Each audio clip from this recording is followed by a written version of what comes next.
I was listening to my ad. Man. My picking just sent my ad.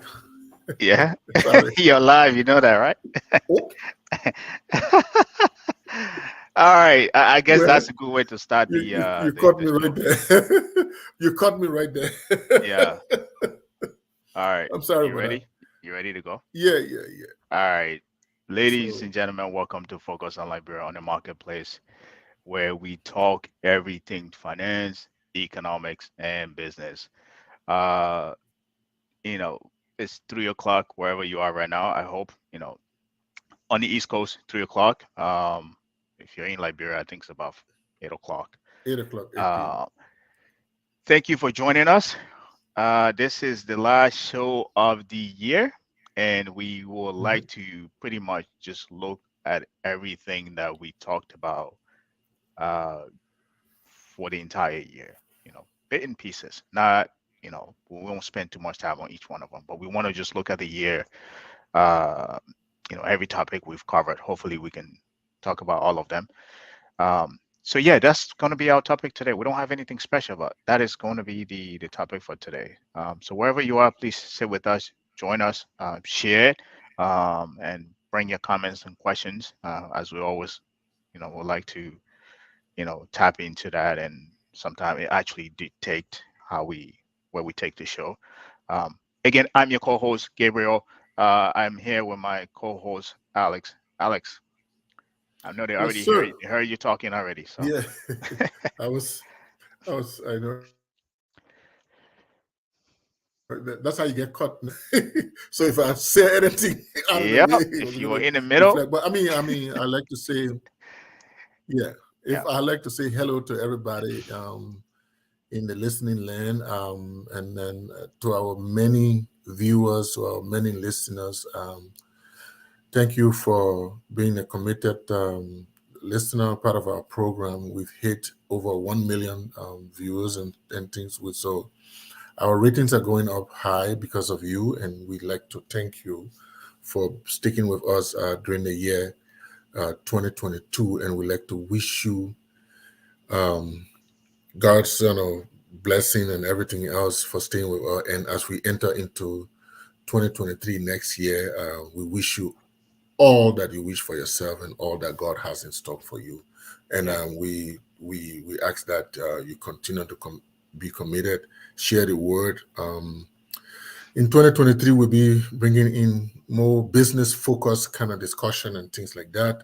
yep, We're trying our best to make a difference, um, to stay out of the fray, but to make a difference, and to continue to bring the information to our community. So wish everybody from our CEO to our operating officer and to our many panelists and hosts of our different shows, we wish you to 2023. We know that Liberia is entering an election year and it's going to be a year to contend with. So hmm, we want you to stick along with us on this Focus on Liberia Marketplace where we'll be trying to make a difference. yeah, All right, Gabriel, thank you. yeah. No, thank you. And again, I think Alex said it all. So thank you. Without further ado, let's just jump right into it. Let's take a deep dive into this water. So oh, so this is what we're going to be talking about today. I think we have an outline here. I apologize, we didn't. Uh, I can't put it on the screen right now, but I'm going to read them. So hopefully you take note, and we will follow them to the T. So we want to look at inflation, and the reason why we want to look at inflation during this entire year is um, the prices go up in Liberia. We also want to look at healthcare. Um, we also want to look at education, um, and we also want to look at governance, uh, employment in the country, and we want to look at debt. Now, these are these five, I think, five or six topic we want to look at. Now, that's from a growth standpoint. Now, in terms of there will be other topics that fall under each one of those topics, but in terms of from a headline, those are the six topics we want to look at. And I think one way or another, we've done shows that, in one way or another, touched on these specific topics.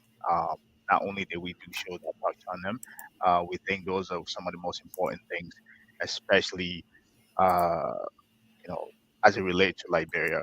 And again, we're next tomorrow. 2023, we are starting the campaign season. So these are some of the most important things that you'll keep hearing people on different networks, even on our as well, that you'll hear people talking about. So that's how we want to look at it. As I said, there will be other topics that fall underneath those. So um, that's how we want to take the show today. Um, so, um, Alex, you want us to jump right into it, or did you have more to No, I mean you said it. I mean this is where we talk business, economics, and finance. So yeah, those are some of the things that we talk about, and we just wanted to create our own scorecard when it Mm, comes to Liberia business, finance, and economics. mhm, Yeah, we know we had a MCC scorecard and all that, but on focus on Liberia. On mhm. our other shows, Tough Talking Thursday, they too they're creating their own scorecard when it comes to politics and other things. So we here we're trying to create our own scorecard. So I know some of these things we take we learning experiences from the Millennium Challenge scorecard, Right. but we also want to look at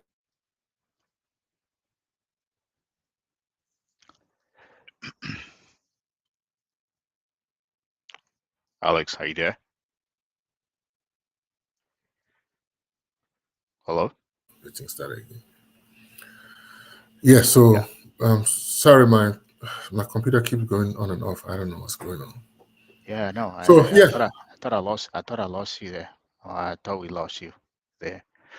All right. So sorry, I think I don't know if do you I think we may you may have been cut off. I don't know if so I don't yeah. know if the audience heard I what you don't know. were saying.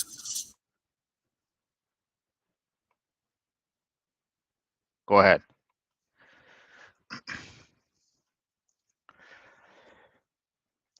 Okay. Um as we wait for Alex to come back on, I think we can just dive right into uh the show. Um Yeah, get back and go on with the show. Let me change my. Let me switch my computer. okay, we can hear you. All right.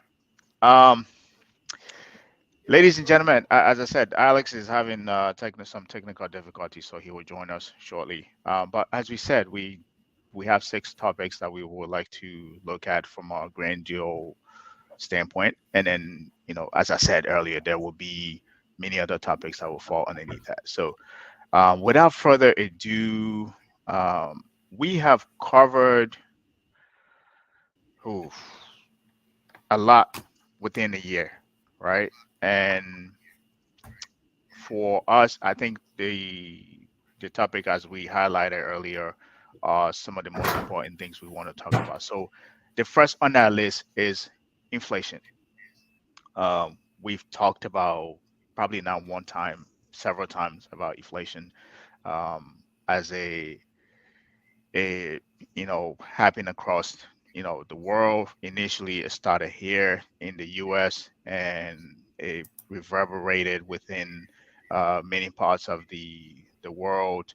A lot of countries where it impacted, and I think one of the things we kept talking about on the show is that you know the inflation numbers that kept coming out of Liberia that didn't align with what was happening around the world, or not even around the world, regionally. There were countries that were battling inflation, um, but some way, somehow, our inflation number remains steady, right? So, and that's one of the questions that we kept posing to ourselves as to how is that possible, right? And then sometimes it's easy to run numbers, right, and say this is what's happening. The numbers tell you this is what is happening, but it's also wise to compare the number, to weigh the numbers to what is happening on the ground, right?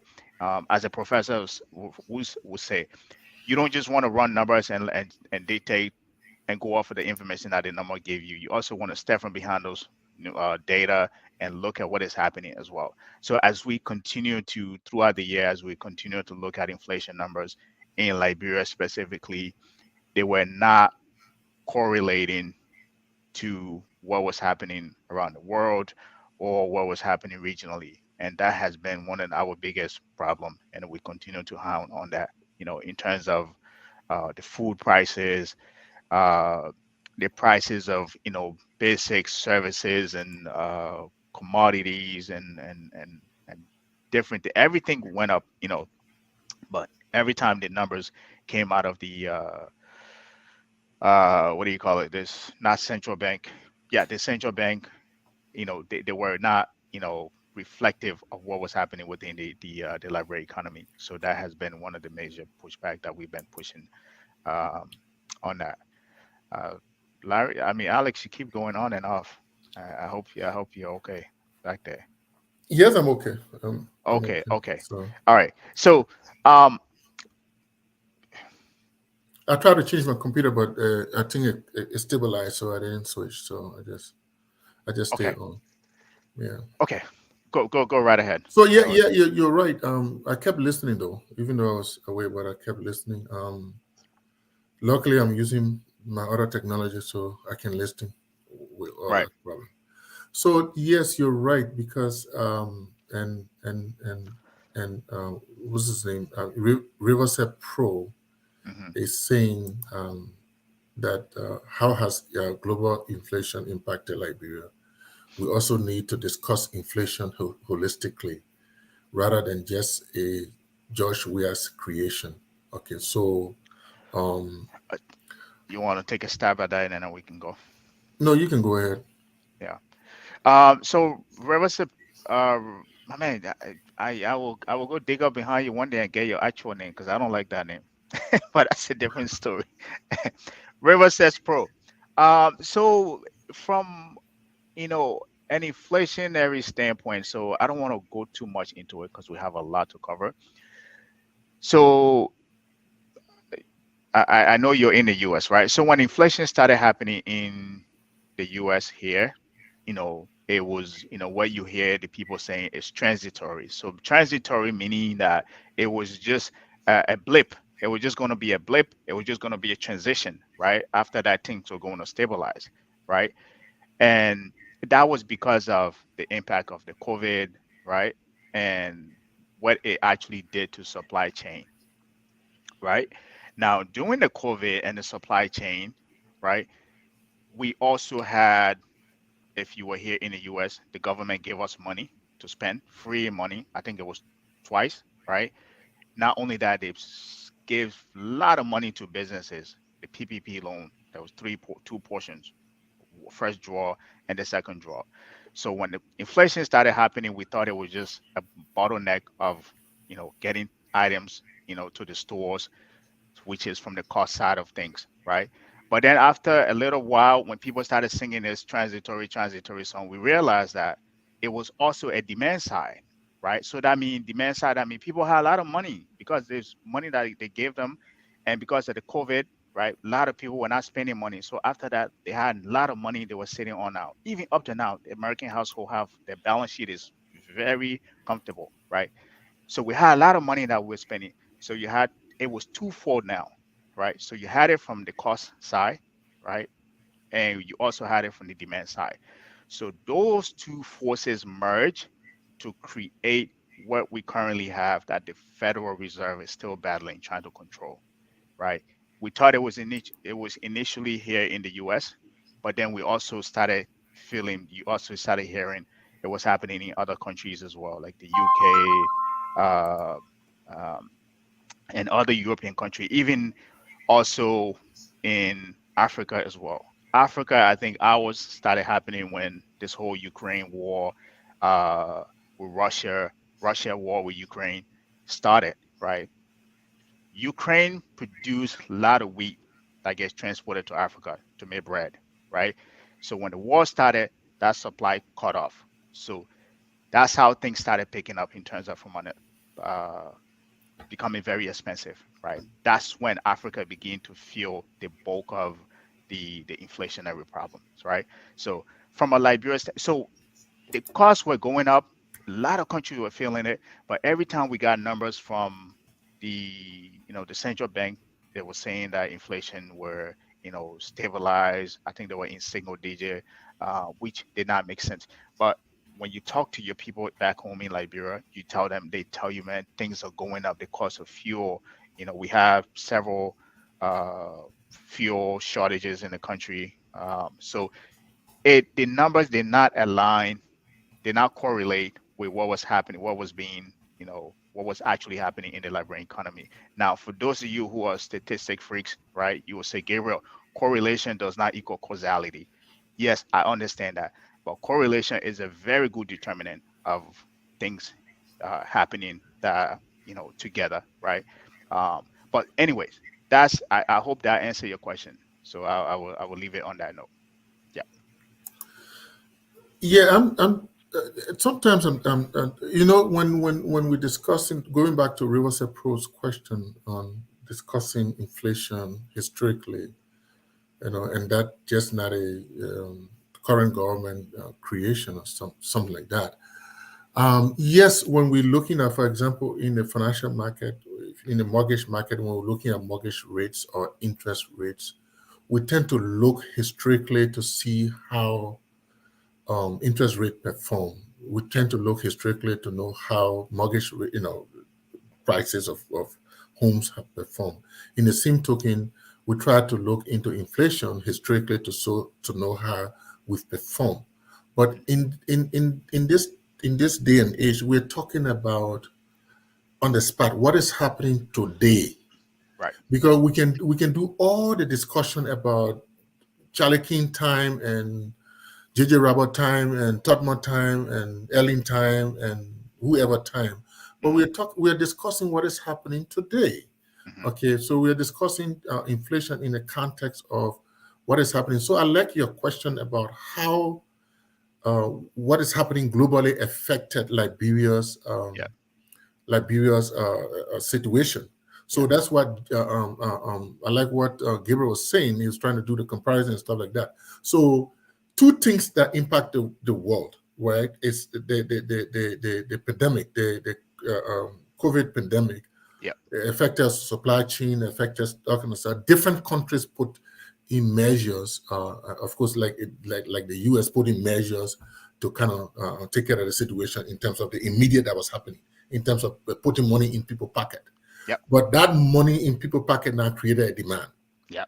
which of course affected inflation because Mm-hmm. there was more money in people's pocket, there was more demand for goods, Yeah. and once people are chasing goods, then Yep. the demand is high as compared to Prices. supply, because supply chain is being hampered on the other side Yeah. with the fact that we have corona going on and goods are not moving. So Yeah. obviously prices went up. So inflation will go up the same way. And Yes. this is kind of commonplace in a lot of countries. So I don't know how I can compare that with Ellen or Charles Taylor or whatever. Yeah. So yeah, I mean, Right. this is what is happening now, Right. today. You're right. This is what is impacting the world. And what we're saying is that why other countries, even countries in our sub-region, the inflation is going high. Yeah, we know we try to give Ghana as an example. Yeah, Ghana has a peculiar case. They have some serious economic problem. But Mhm. other countries, even in the US, right, the inflation is going high. Yeah. Right. So the US government is putting all these different measures by increasing interest rates and Yep. things like that, which the direction is, even putting out gas supply to bring their gas price down and stuff like that Yep. from Yep. their reserve, right? To bring their gas price down, which will impact inflation because the price of gas impact a lot of stuff, including air travel, land travel, and production. So countries are putting measures in. Right. But why the inflation of other countries worldwide? And to answer your question, Riverside Pro, the world economic, what is happening in the global space is affecting every Exactly. country. Yep. But fortunately for us, again, quote unquote, fortunately for us, our inflation has gone way down to single digit and it remains constant. Yeah. But guess what? Prices of basic commodities continue to go up. Yeah. Okay. So how is it being calculated? Is it core inflation or or is it being indexed to the Liberian dollars or the US dollar? As the debate has ensued that the inflation, many scholars in Liberia has had this debate that the inflation is being indexed to the Liberian dollar, which is the wrong way to go. So the intention is to keep the inflation numbers down on paper. Yeah. Right. So it seems as though our inflation number is more paper than what is practical. What are they calculating using the core inflation, which subtract the prices of basic commodities, food commodities, and what you call it, and petroleum. Yeah. Because, for example, in the US, petroleum went as high as $5, right? Yep. Yep. And right now we're averaging. Petroleum is down to two. In my area, is down to 200. It is averaging about $3. It's 286. Yesterday was. It keep going up and down by 30 cents, right? Yeah. In Texas here, especially in my area, because Houston is a little lower than Dallas.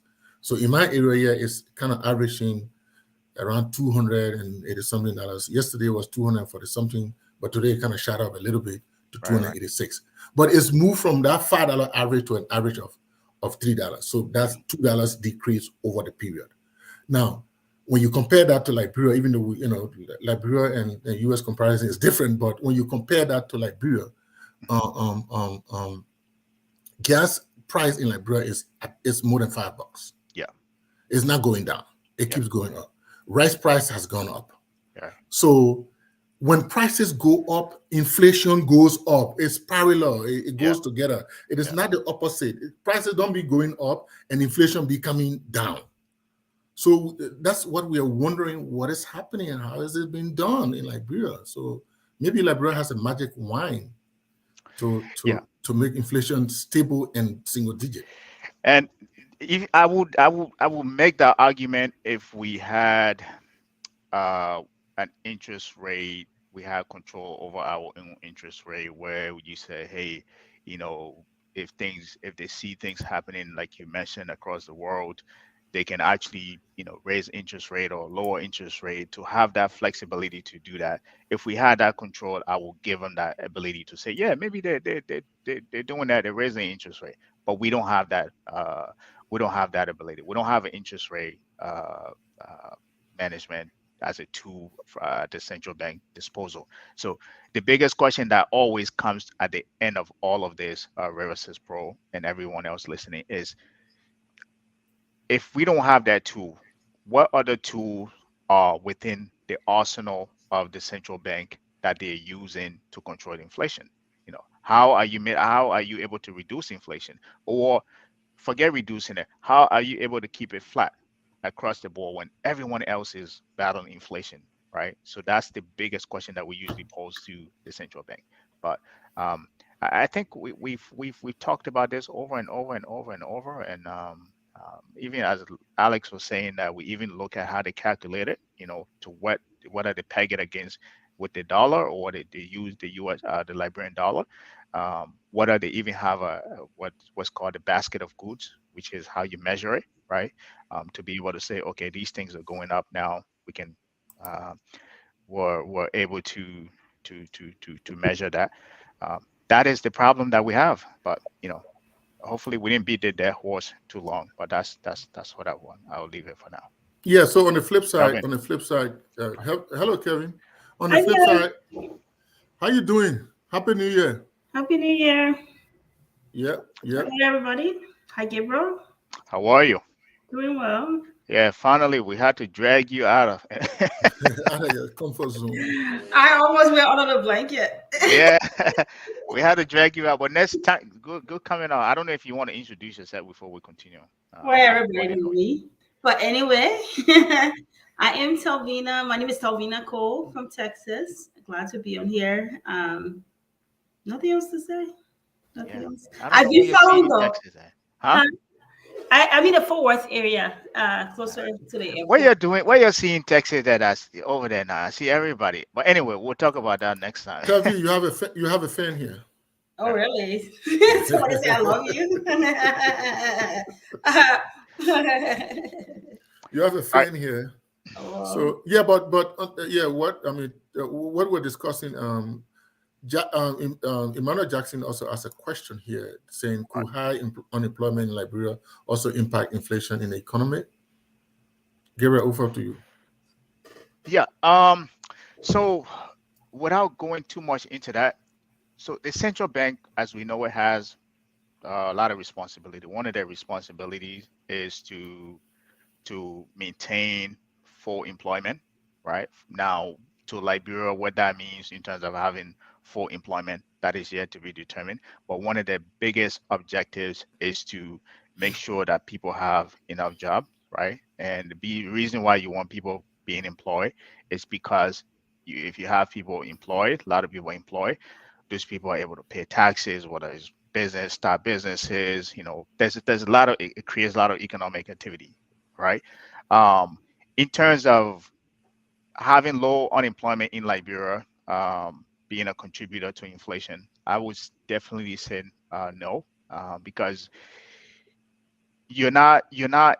It's not like you have a lot of people spending money into the economy to say there's a demand or there's a demand pull and like we have in the US here, like we had in the US here, where a lot of people are spending money to say there's a demand pull. So in terms of unemployment being a contributor to inflation, that's absolutely it. That's a no. I don't think it's a contributor because you want your people employed to be able to contribute to that. If they're not employed, they're not paying taxes, they're not spending within the economy, taking vacation, going on trips, starting businesses. It's no. Right. Yeah, the purchasing power of many people dropped, so it doesn't create a lot of demand. So that's like unlike what in other countries where there's a lot of residual income going on and people are chasing goods, so the cost of prices, so that will push the economy up. But in our case, yes, unemployment doesn't do good to that aspect. So you're right. Yeah, let me make a point of correction here before we move. Okay, so I think if there's anything, the unemployment will help, keep inflation down from what do we call from a demand side, right?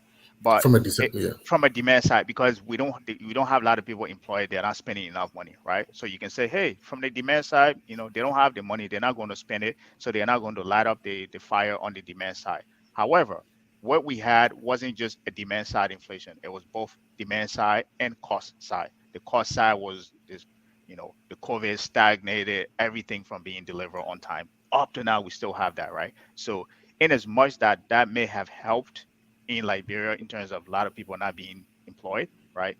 There was also how do you explain the cost side as well? So that's a correction I wanted to make. Thank you. All right, I was just bringing in greetings from. I mean, people are greeting us, greeting everybody. So just trying to bring that on whilst we go on the show. Like instead of trying to recognize everybody one by one, I'm just bringing the greetings on as we go along. So that is, I mean, to me, that is the I don't know what for lack of a better word, that's the irony of the way our inflation. Yes, our inflation. We agree that our inflation on paper, according to the IMF report, according to the government, according to the Central Bank of Liberia, according to the Ministry of Finance of Liberia, our inflation is a single digit. But what we're saying is the whole paradox of the whole thing is it realistic? That's the question we're asking, and why it's a good thing. Yes. Is it even factual? How can the U.S., the great U.S. and other countries, the inflation rate almost quadruple than ever before, and then struggling Liberia got single digit? Doesn't make any sense. Right. Well, maybe we're doing something different. No. We're not in the committee of the world. We're even though the Becca red price has gone up by I don't know how many dollars, but it doesn't take a rocket scientist to know that it's a lie. Uh-oh. Hallelujah. It's that simple. Right. Anyway, that's all. Simple. You just want to put it simply, eh? Right? She's right. I mean, the data. What is the data is accurate. That's what she's saying. It's not even it's not even to say you go dig in like doing right now. We dig into it. She said no. You forget the whole digging. Just look at the data. Is it even? Yes, we see it Right. every day. I mean, it play out right in front of us every day. So, Right. Yeah. no. Anyway, we'll move on. All right. Well, So let's switch to the next thing. We're switching to inflation and health. yeah. Inflation, So inflation, health care, education, governance, and employment. man, this No, guy's no, he's paying attention. That is insane. I no. mentioned that It's at the beginning of the inflation. show. Yeah, inflation, health care, education. Then Governance. number 4 is governance. Number 5 is employment, and there's a number 6, which is debt. That Okay, is so insane. The he got fact it. the fact that he remember everything that I said, I don't think we posted this on the screen. No, That yeah, he was yeah, taking he notes. just remember. That is, whoa, my man, you have a good brain. That's all I gotta say to you. He was Riverside is following. Yeah, So he's really healthcare, following. healthcare, Tevina, that's your favorite topic. What says you? Yes. Well, we'll give the credit where credit's due, and then obviously we're talking about areas of improvement. Okay. Yeah, they made some little bit of gains, to bring, take donation and open a hospital. I'm more concerned about the maintenance of it 5 years from now, 10 years from now. Just to plan and having effect, whether they are disaster recovery plan or just maintenance plan. I'm concerned about the other infrastructures they have there. Mhm. You can be rejoicing about the new one, but what about the one you have that has great needs? How do you determine which county you're going to put a hospital in? That's another issue. You know, Mm. what kind of feasibility study they did to say, okay, these are the areas, the high area, the counties that need hospitals the most. Right. So somebody spamming the chat. Some Annabelle Watson, I think it's a fake name, but it's spamming the chat. Take a look at it. Yeah, so that's my concern. That yes, we're grateful for the little gifts because it's funny how when I say we as a people we're so mediocre that we celebrate little things. We don't reach for the stars or strive for excellence because somebody gave me 1 cup of water. I'm just happy, and that's how these people are. Oh, somebody gave us more donation for some hospital. Your tax dollars can build more than that if you're using the tax dollars the right way. So why are you celebrating little peanuts, but we'll give it to them. Um, So, what do you guys think about um the overall quality of the healthcare system within our country? Forget the complicated procedures. People will need complicated procedures and stuff. But in terms of what I mean, the basic, you know, annual checkup and all of these things, what do you think about that? People go into the hospital. Let's say somebody is on a bike, they fell off a bike, they get caught, they go to the hospital, they need drip and all of that. Those, basic to intermediary quality of the healthcare system in the country. I mean, you want to take a stab at it? Yeah, I think I can go with that one. I think basic healthcare is a combination of things, right? And the way things are done in our country is what that leaves much to be desired, especially policymaker. It's just not in only in healthcare, but it's in all facet of governance, Hmm. all facet of governance, whether it's education, which will come to healthcare. But so now we have basic healthcare infrastructure. Okay. We have hospitals. Right. We know we have the war years are dead and gone now. It's number of years, so we can't continue to sit back and live and then let the dead bury the past. We got to move forward. So we have, for example, in Nimba County, we have the Jackson F. Doe Referral Hospital. We had all the different hospitals in Bombing in all these different places. We have the almighty JFK Hospital. We have the Redemption Hospital, which has become a big hospital, and then we recently, during the COVID time, we recently created the 14 Military Hospital, which was meant, the original thing was meant for the armed forces, right? But because of the COVID, we cannot turn it into a COVID situation. So I hope it's gone back to the military. But we have the basic, right? But it becomes a serious problem when these things are not managed, administered properly, right? And when these things are not developed. For example, you have JFK. We're making some strive at, we recently put different machines at JFK, the dialysis machine. We have the maternity area, which has been sponsored by the Japanese government for some time. So we have the basic thing, but what I'm saying is that we because of politics and because of different things, we tend to sway from this, the focus, right? Then we have all these different private clinics that have, come up. The one, the ELWA, the one at the ELWA Junction, which the diagnosis center, which was built by the Social Security, and I hear they're doing another one across the bridge. In I think that would be situated in Newtown. So we have these things, and that diagnostic place, you can go there and do your full diagnostics, and then you have, but it's expensive.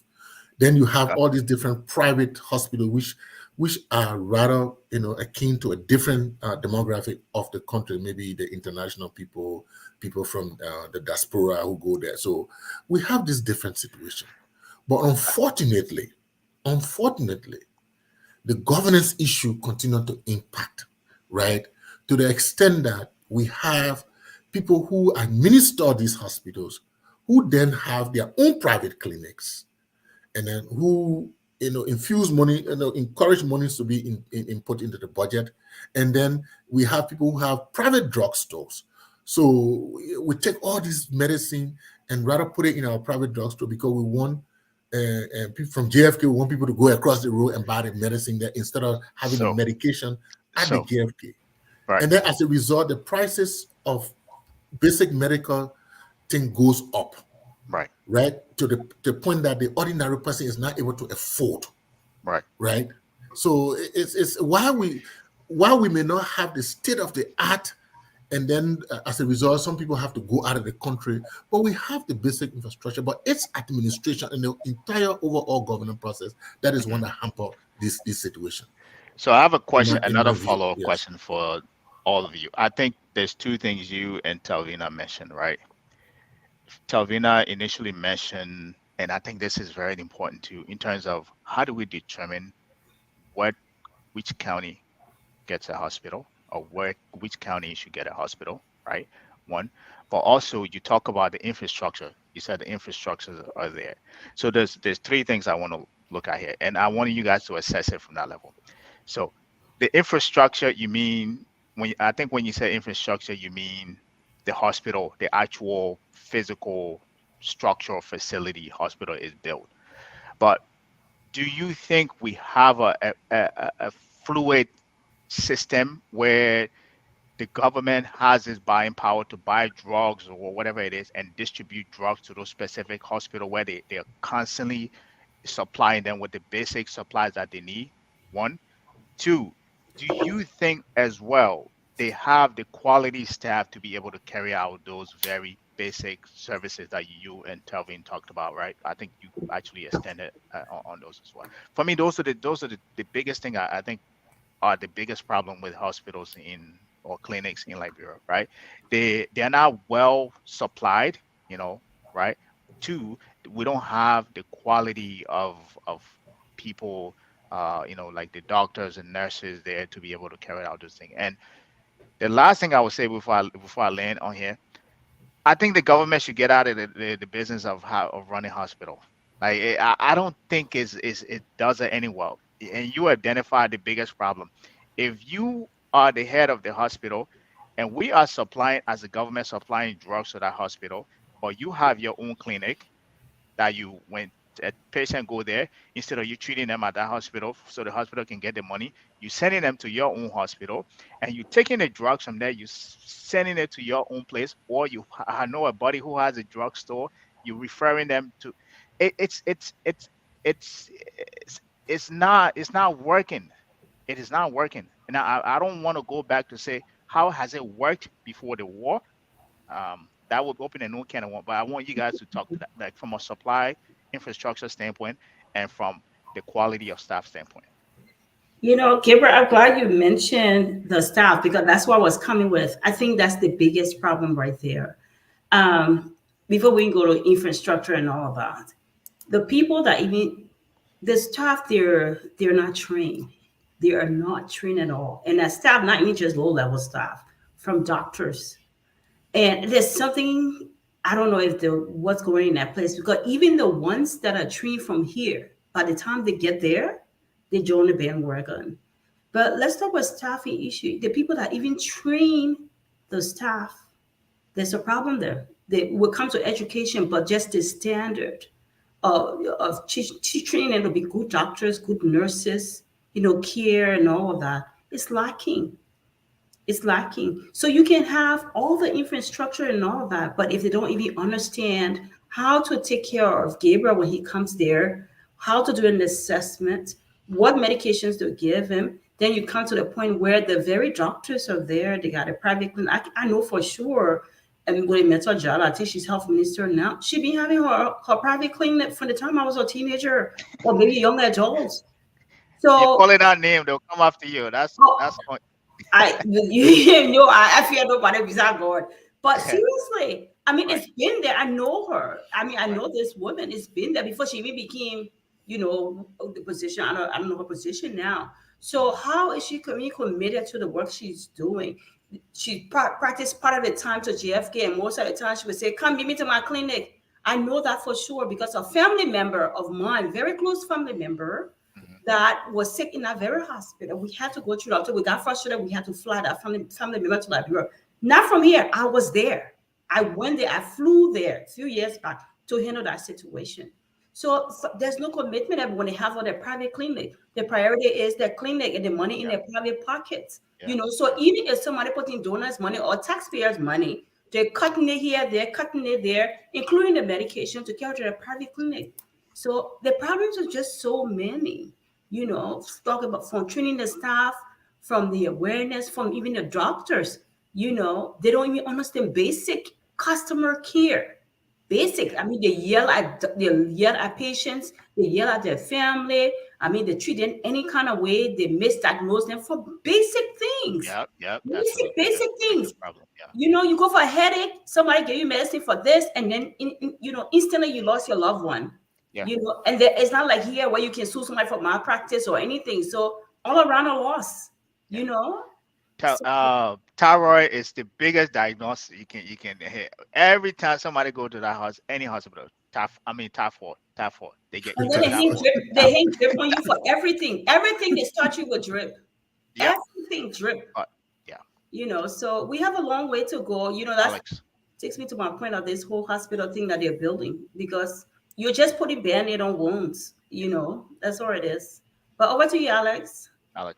Yeah, Telvi, our problem is bigger than the different subsets, right?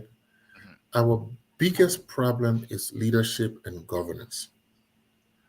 And once we don't have that, astute leadership, once we don't have that selfless, once we don't have that patriotic leader to lead our country in a direction, to say that, okay, let the buck stop here. let's move this country forward.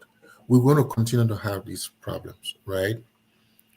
Like I said, we have trained doctors. In fact, a few years back, number of years back, the doctor to patient ratio was high. Now it has been reduced. As the fact that we've trained more doctors, we've trained more nurses. In fact, the nursing schools, physician assistant schools, the AME Doctorated Medical School of Medical Sciences is putting out good doctors. And we have deliberately sent people out. Today, we didn't have a pathologist, but today we have at least 2 pathologists. All right. So, but do they have the tools or the resources to function at a higher level in any given situation and in any country? That is a greater problem, because if you don't give me the tools and the resources that I need to be fully functional, we have a problem. So if you have a dump site, and you continue to build something good on a dump site, you come to dump. Okay, we'll cover this dump site and put something good on top of it. It will sink in. The people that come into onto the dump site will start smelling and will become sick too, right? True. So that's why I say it lends itself to overall governance. But we do have these things. We do have these things going on in our country, but then it lends ourselves to what we call attitude issues, because there's so much impunity in the country. People are now held accountable, even in the medical field, to know that, hey, there's nothing wrong with you having your hospital. If, for example, you mentioned the Minister of Health, she had a hospital before she became Minister of Health. But how do you, now that you've accepted a position by way of the code of conduct, how do you now separate your entity from yourself? Mm-hmm. And how does the leader who appointed you ensure that what happened, that if you cross the line, you come to education. You have regulatory bodies too. Regulatory bodies in the country, how do they ensure that there's no conflict there, Well, of course, in our country, the way it works, it has to come from upstairs. Right. That culture has to rain from up, it has to rain down. If we're getting a different message from up, then it becomes order of the day, like it is. You guys don't expect even the regulatory bodies will not affect the changes. They will not do their work accordingly. Because if you, for example, if a regulatory body subject the Minister of Health to regulatory fines or other things or discipline, where will come from us? Nothing from here. Right. So so that's why, even though let me repeat, we do not have the almighty state of the art health system. All right, we continue to have people leaving the country to go to Ghana and India and other places, but we have the basic structure there, but it's not being administered and it is not being done properly. And in fact, to the extent that because people have so much, there's so much impunity, they can do anything they feel like, so they don't care. You go to the hospital, nurses are there, they don't care. Because people are not held accountable for medical malpractices. You go to the hospital, somebody put drip on your hand when you have diabetes and you die, nothing comes from out of it. But if something was coming from out of your medical malpractice, if people were taken to court and they were punished and their license were taken from them, nobody would do this thing. Like in one of the things you get, for example, if I go to the States, if I go to the hospital in the States here, the idea that I reach to the hospital, the environment alone can make me well. Right. But when you go to Liberia, the attitude, because it is attitude. Because you live in the States, you go to hospital, see the way the people behave. Even for the people to tell you that I'm going to do the test, they got to be afraid because you could sue them if they do something wrong. Verbally tell you, this is what I'm going to do. Mm-hmm. Okay? So because of the system that has been created in this country, right? the system that's been created in places like Ghana, even though, yeah, they have the economic problem, but I live in Ghana for a number of years. So the system that is being created, it lends people to doing the right thing. It lends people to being afraid to do the wrong thing. And until we begin from there, it's going to be tough. It's going to be continue to be tough. So you have all these different things going on in the medical field where, like you said, you go to the hospital, you see nurses on their phone all day.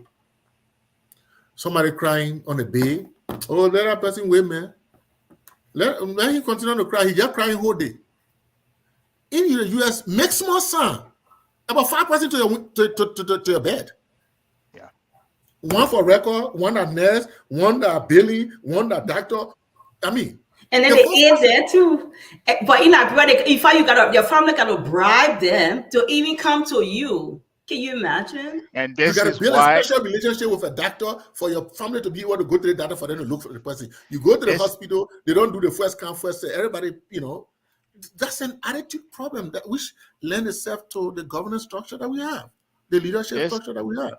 This is why I believe the government should get out of the whole healthcare business, the whole hospital business. Let it privatize it, let people run it. It just hasn't worked. It just hasn't worked. It just hasn't worked. You don't want to do that. Government must have a fish in the oil. The government sets the tool for everything. They're not making money off of GFK and all those hospitals. But that's true though. But Alex, hi Larry. But Alex, though, you said something. You said there's a structure there. My question to you: how good is a structure when it's not working for the people? What is a structure? How would we determine that we have a structure? The people in the community cannot go and get basic care. How good is a structure? I'll give it no credit. That's just my thing. Larry. Yeah, you wouldn't give it. Larry, how you doing, my man? Yeah, man. Some technical issues over here. Being kind of busy on a Saturday. Can you guys hear me loud and clear? Yeah, we can hear you. Yeah, we're talking about healthcare. Yeah. But to piggyback on the last thing that Gabriel said, and thanks, Telvi, for mentioning it as well. Governments are really not good at managing anything. And the reason being, if governments do a bad job, they don't go out of business. They hang around to even do more bad jobs. But if you think of some of the big companies here in the US and around the world, if they do a terrible job, they go out of business. You guys ever heard of a company called Research in Motion? Yeah. Research in Motion were the first people that came out with smartphones. If I call the name BlackBerry, you guys have heard of BlackBerry, right? Oh, yeah, I had a big one. Every executive on Wall Street, we all had to use BlackBerry because the encryption in BlackBerry made it impossible that when you travel over to Asia, the Chinese or even in Saudi Arabia, they couldn't hack into your phone. But where is BlackBerry today? The company is actually called Research in Motion. They went out of business.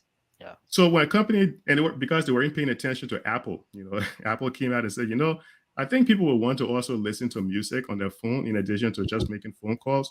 But that's the thing with government. Government doesn't do a very good job. They hang around, and they hang around for, like in Liberia's case, they hang around for a good 6 years doing a bad job. So, I mean, think about the IMF, right? When the IMF came out, back then they were called, and they still use the name, not the IMF, but the World Bank. Right. Back then it was called IBRD, International Bank for Reconstruction and Development. Yeah. And by the time Richard Nixon came out and he said the U.S. is not going to back the U.S. dollar with gold, and he got rid of that whole system, the World Bank should have actually gone out of business. Yep. But they re-engineered and changed themselves to become an entity now that make loans to poor countries. And they make a lot of money from doing that. So government shouldn't be in the healthcare business. Why? Because they're not very good at healthcare. It's all cronyism, nepotism. You don't hire effective people to come and do the job. And then you have a whole lot of people now that the United States government have called conflict engineers who are paying people to get on social media and say absolute nonsense. Yeah. And you guys have seen some of them. These guys not on social media by accident. Somebody's paying them to say some of the nonsense you hear them saying, So yeah, government shouldn't be. A lot of the stuff should be privatized. But And let me say this is so important. You can't just go 100% privatization without some sort of a regulation, because then they take advantage of the people, right? Right. They start raising prices. Right. Quick example. Look at the whole situation with the rice importers. It's a sanctioned monopoly where these guys are getting every government that comes in. I think Madam Saliba, the first person I noticed doing this, she immediately started giving them, she did an executive order where they don't have to pay tariffs on importing rice. Rice. I mean, I can understand if it's like, you build some infrastructure like an oil refinery or something like that. But it's rice. Anybody should be able to import rice. Yep. And what was the first thing that President Weah did when he came on board? He renewed that executive order. And now they control their market. They have a legal monopoly. The staple food in Liberia, you have a handful of people. So if you want to come, so let's say, tell me you wake up today, Gabriel or Alex, you guys want to bring rice into the country, you don't get the same privilege of that executive order like this sanctioned monopoly is enjoying. And they're not very good at the job they're doing as well. They're very bad at it, So government should really get out of some of these things. The National Housing Authority, they just need to be there as a regulatory agency. They're not very good at building houses effective and efficiently. So these are all the things then that, are good. And right before I came up, what I heard Alex said, Liberia is suffering from governance and leadership. He's absolutely correct. Nelson Mandela said that. He said Africa needs good leaders. We just been bad at selecting leaders, a lot of the countries. So, I'm with you guys on that one, And the data does show, one last thing, 10 seconds. The data does show that, and this is something else that Alex mentioned, which is true, that at one time, Liberia has, the last time I checked, it was around between 350 to about 375 hospitals and clinics, all of those small clinics. So the data show there's a lot of hospitals and clinics. Yeah. But going back to what Alex said, the problem is, what is the ratio of doctors to patients? At one time, it was like 1 doctor to 25,000 patients. The worst on the UN scale, when it should be like around 1 to maybe about 2,000 or so. 1 to 25,000. What's the use of building hospitals, putting equipment in there? People don't know how the hell to use them. So it's just, Liberia is not poor. It's just mismanaged. It's just a country that's being perpetually mismanaged. And how do you perpetually fix it? Is the word. Yeah. It's so sad. And the poor people are catching help. Yeah. People don't understand. People on the ground, they don't understand that they don't need to be poor. They don't understand that they don't need to be poor, because there were other countries equally poor. Singapore. Have you seen Singapore's airport, the Changi Airport? Singapore, a poor country that Liberia was doing so much better. The Changi Airport has a movie theater in it. It has a rainforest in the airport. You gotta go online, take a look. I want to watch it. I'm going to watch it. I want to watch it just because of the rainforest. And check it out. The airport has a train station, like a light rail inside the airport, movie theater. You go in the airport, you would never want to leave the airport. And this is a country that has little resources compared to Liberia and was doing worse than Liberia earlier. Look at what. And Alex knows this. We talk about this all the time. It was good leadership that came in. This guy studied at Harvard. He came in. He changed things around. When that guy decided one day that he was going to whip an American for spitting a gum on a street in Singapore, I said, hey, man, he's serious about cleaning up Singapore. Of course. You remember that kid? Yeah. Mm-hmm. Yeah. He said, you're going to whip that American kid in the public square. Got a kid spit gum on the street. Right? Lee Kuan Yew. Yep. That's Lee Kuan Yew. But I mean, lastly, on the health topic, we'll go to education. But Jimmy Eastman says, my dear Telvi, the lack of know-how is visible in all facets of Liberian professions. There is a major cover-up to justify the mediocrity. They employ foreigners to hide their incompetence and do not make any effort to improve the local skills. I like how he wrote it like a real letter. My dear Telvi. My dear Telvi. I think he's right. That's how we used to write letter in Liberia. That would read a letter, my dear Telvi. It takes me a great pleasure to express these few words of mine. That's so funny, Gabriel. He's He just mad. was stamping There on you my go. airmail, So right? You That know, is so Jimmy, I for the funny. love whole it. order and for our days. Uh-huh. How we used to write in school. It takes me a Yeah. great pleasure and opportunity. You should just put that. Love Jimmy. Yeah, exactly. It would have been perfect. I love it. It would have been Jimmy, you should have put it perfect. there. Love Jimmy. I love Jimmy Eastman. Smart Jimmy, man, Mr. smart man. Eastman. That was perfect. I like it. I I like it. love it. Yeah, I love it. Yeah, but what he's saying, I don't know. Tell me what you got to say about that. Even I think he was trying to support your point there. But I sometimes I beg to differ a little bit, right? Because we have educated people, we have trained people, we have people who have experience, right? We have people over the years, people have come to the diaspora, they've qualified themselves. Some people have gone back, they've worked in Liberia. So we have in different, we may not have the astrophysicists and the neurophysicists, the whatever scientists and stuff like that. But we have people. It's just that it's a governance structure that put these people to work so that people move their country forward, in bits and pieces, in the positive direction. But if you a guy, or lady come to power, gentleman or anybody, if you're a Liberian come to power and decide to say, okay, all Liberian, qualified Liberian, you know, you get once I will deal with the people who were praising me whole day, then where are you going? Yeah. Then what you create a brain drain in the country. Of course, you have a lot of Liberians that will take the flight, that will go back to other countries. You got more Liberians going to Ghana. You got more Liberians going to Sierra Leone. You got, of course, the famous diaspora. You got more people coming, more people going to Europe. More Liberians, of course, in the United States of America. Very qualified people, all right? Because you decide to say, okay, qualified people, you know too much. I don't want you to tell me what to do and what not to do, right? The right thing. I don't want you to stand up to me. I want everybody that will clap for me. I want everybody that will sing for me. I want everybody that will lay down when I lay down. I want everybody that will see black and call it, even though it's black, but because I say yellow, it's yellow. And everybody fall to that. So what do you expect? Then you kind of narrow into the youth that, it's not good to go to school. It's all the school thing, I mean nothing.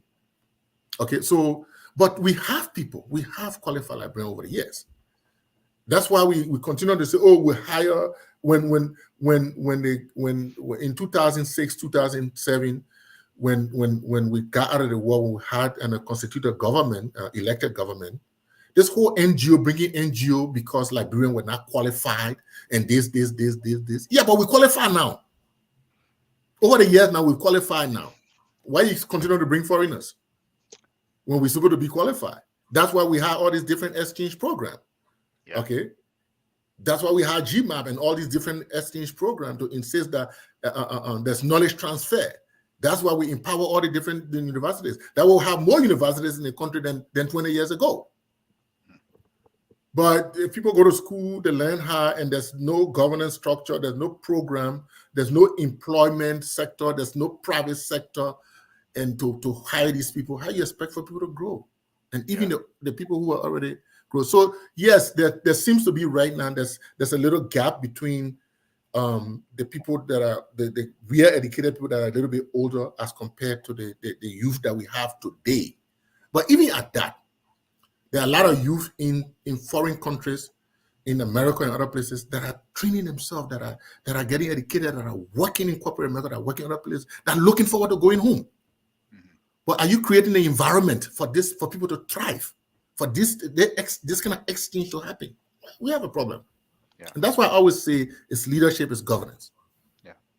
I'm glad you mentioned the role of NGOs in Liberia, especially in other countries. I think we have I'm planning, I'll bring on a guest next year to talk about the role of NGOs in developing country and how they practice, their NGO in those countries, and why it never amount to anything substantial. So I'm glad you mentioned that.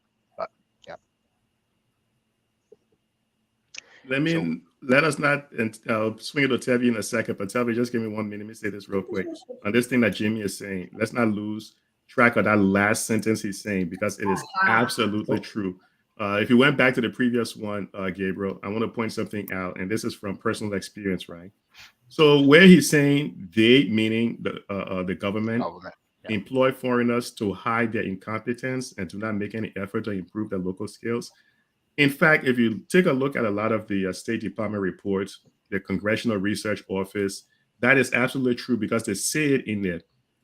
You see, the people who are selling on the market, the people selling on the market, when they go and they buy their goods, let's say if this thing, let's say in a perfect world, right? In a utopian world, society, Liberians actually have farms. The farmers, the Liberian farmers now would take their goods. They would, it would be purchased by the people who would take it to the market, and those people then would sell it. Those people then would sell it now to people then who are working in Liberia. Because now, and you see, it's a cycle. Because as the people who are working make more money, they go to buy more things from the market women go and they buy more things from the farmers, and the economy tends to grow. But when you have people in the government who are not very effective and they start bringing in the NGOs are not spending their money or a majority of the money at the market in Liberia. The money leaves. So you don't have that cycle. This is what this economist, I'm not going to get too technical, economist named John Maynard Keynes is referred to as the Keynesian model, where you have that cycle, people are buying locally. But the NGOs are sending the money out of Liberia. And that's why now, because the work is not being done by Liberians, and Alex is right, there are competent Liberians out there. If you go apply for a job here in the US, you are interviewed by at least 3 people to make it absolutely objective. Not like in Liberia where they just pick somebody and say, oh, you get this job, like how they pick somebody for the Robert International Airport. The guy was just a mechanic. He was doing a management job. That kind of nonsense, right? Oh my God. So that's and Jimmy is right. Because the Ministry of Finance, to help with the economy, what did the U.S. government do? They put up $14 million, right? And Sam Jackson, because we're bringing together a team. One of my partners, we're trying to bring people together from Columbia University in New York. We had some meetings because we wanted to bid on this thing, and we put out a bid on it. But it ended up going to an NGO called Allen & Company. The NGO is based in Virginia. They won the contract to help develop the local market. But here's the crazy things. Tell me, Alex and Gabriel, here's the craziness. The NGO that won the contract, they then turn around and put part of the contract on the executive management website, asking Liberian economists and financiers to give them ideas on how to improve the Liberian economy. So why would I want to give you free work for something you already won? Yeah, to do? They didn't know how to do it, and they're a pretty large company, very large company, but they didn't understand the Liberian economy. They didn't know how to fix it. So a majority of the money leaves, but they still wanted to give Liberians small amount of money to come and do the work for them. And Jimmy is right. They were hiring NGOs to come and do the work because they don't have the competence. They get the IMF to tell them, they fall into the IMF program. IMF tell them how to set up the economy. They bring in the Federal Reserve Bank to tell the central bank how to do the monetary policy. All those things that is, and all the while, the poor people in the market want to know why they can't do market.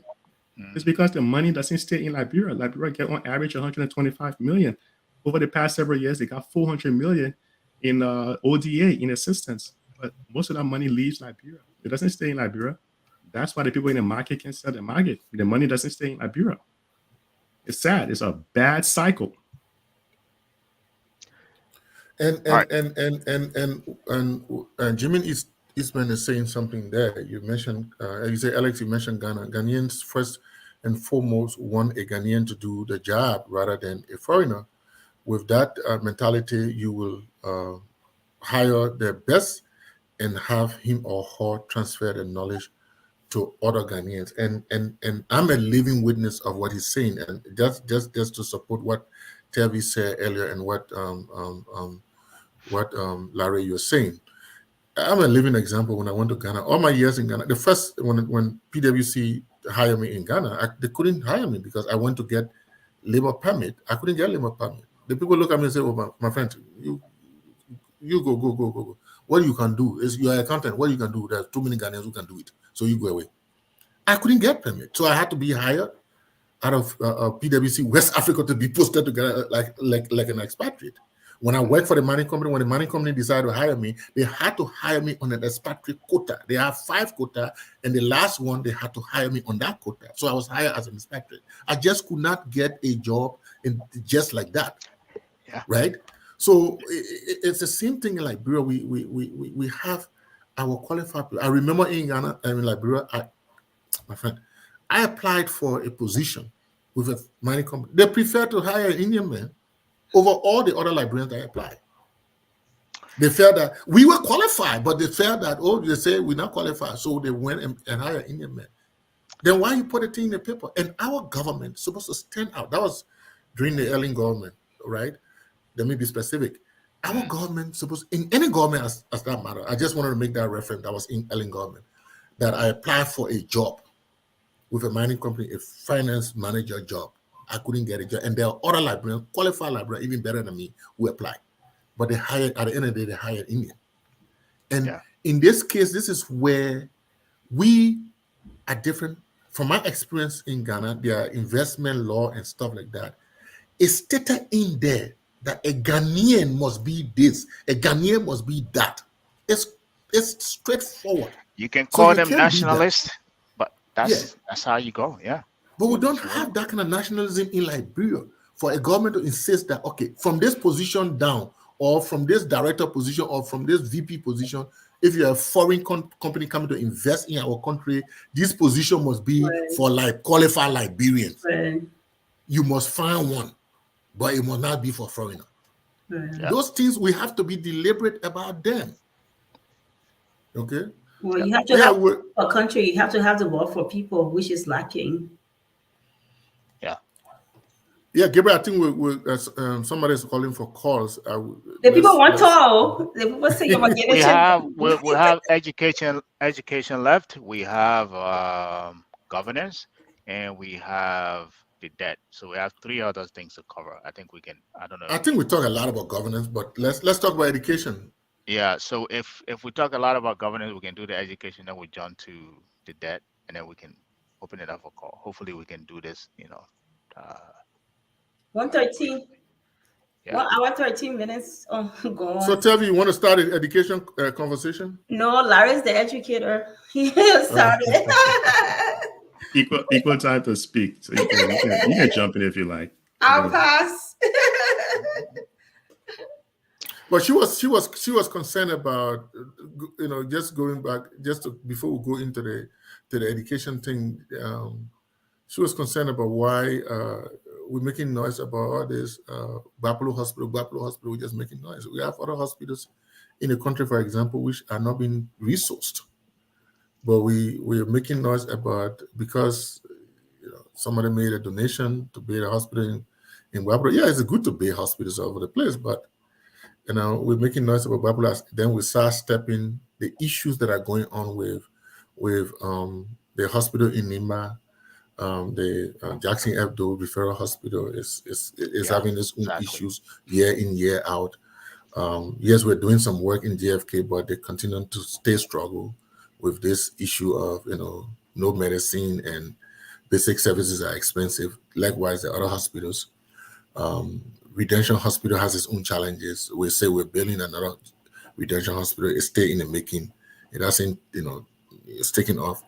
But we're building hospital, but let's not forget that there are other hospitals that are ongoing hospitals that have been built for years that are struggling. Let's not forget that. It's good to build more hospitals, but it's also good to ensure that the existing hospital, especially a referral hospital like the Jackson Hebdo Hospital in Nimba County, is resourced.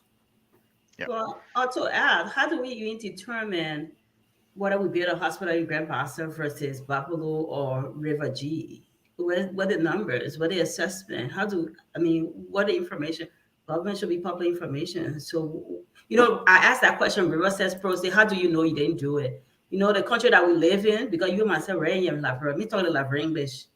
Everything is public information. In fact, they can call town hall meeting for you and I to go argue, state our appointment on some of these things, on the regular carries some of these things that were a hospital, certain things in the community, they will call it open. You pay tax, you go there to the hearing. InfoWord, they do it. I can go there to someone I hear. I know everything that's going forward. If I want to talk in someone area, I can talk. So I know what's going on. So I own the government, what information, what a website though? What information, what website for them to determine that? Maybe somebody can help me. Maybe I ought to touch. So he was asking you that question, and he made another comment and said, when considering a hospital in your community in America, the state doesn't anticipate that only people from your community will be admitted there. Okay, then but the question still remains: how do you determine where to build a hospital? First is, I want to know. I don't. But I think the question that I keep posing to you guys is it not just from a feasibility standpoint, but is it a good resource of the government money to keep building hospitals, right? And even if you can justify it, I think I asked this question earlier. How much money are we generating from these hospitals? Like the patients going there and paying, are we making any money, or is this just a cost center that we just keep putting money in? And I keep saying this is why we need to privatize hospital. Like they privatize it, but have the government regulate it. Privatize it, have the government regulate it from a regulatory standpoint. The biggest hospital that is here, the number one, you can say MGH, Mass General Hospital. It has like a conglomerate of hospital that's managed by some private equity, right? They do very well. They're the number one public hospital in the world, right? But it's privately owned. They have different universities that are affiliated with it. The Howard University, the BU Medical Center, right? All of these universities are affiliated with it, right? But it's privately owned. We can do the same thing. I don't think government are efficient running hospital. And even if they are efficient running it, I don't think it's the hospital at any point in time has ever been a profit center to say, hey, at least we're making $5 every year from it. So let's continue to build more in that. Now, I'm not discounting the quality of our health over profit, over money. But I think if you do that, you can take those resources and put them somewhere else. Or you can give it to, let's say, the Larry, the Alex, who are better good at running hospital, right? And let them do that and provide quality hospital, right? Then you can take the resources that we're putting into the hospital and put them somewhere else where the government's more efficient. But I don't think we should be in the business of running hospital at all. So we should do that. Gabriel, your Boston man wrote this now. In Mass, the state collected surplus revenue and gave back to the taxpayer $3.8 million as stimulus checks. What a system of transparency. Yeah, he's right. So there was surplus of money that was given back to every taxpayer. So depending on how much you made, your gross AGI, adjusted gross income, right? They gave you, I think, up to either 3% of it. So I think it should be based off your total income. But anyway, whatever. Yeah. So everybody got money out of that, right? He's right about that. Yeah. So they share the budget surplus with you. Yeah, so the bank collecting tax money, and they realized at the end that was surplus, so they gave it back to people. Yeah. And you got some too, Gabriel. Nice. I got $380. How about that? All the roads are good, and they don't have no repair work, so they tell give it to a taxpayer and give it back. Yeah. Boston must be good then. Yeah. I'll say a couple of things real quick because I have to hop off pretty soon. Telvia is right on one thing. The feasibility study will have an important element in there. It will be the sustainability of the entire project. Because a lot of the hospitals then, they come up brand new, but there's no sustainability plan, meaning 5 years from now, will the hospital still be here? Will they still be having access to medication, all those things? And the people in Bapolu right now, they may be excited to get a hospital, but will that hospital still be there 5 years from now?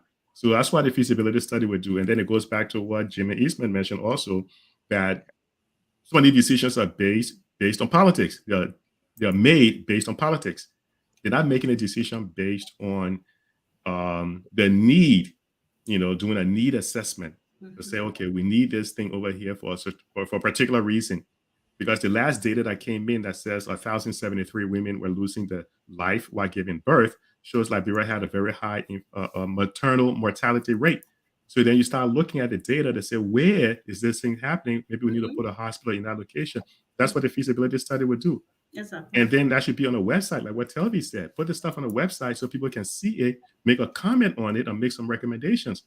But next thing you know, hey, hospital's already built. We don't know how it was decided, but again, it's probably decided based on politics. So Yeah. we don't know how long this thing would be around because we haven't seen, no one has really analyzed it or see any feasibility study or anything like that. So yeah, if you don't want Percy to come down hard on you, I would highly recommend you start taking calls. Yeah, we'll start taking All calls. right. And tell us about the talking points for next We'll- year. So this, I'll be right back. yeah, this will be the call number. We'll start taking calls in a few minutes. Let's go to the education piece, and then we'll start taking the calls. At the in 9 minutes we'll start taking calls.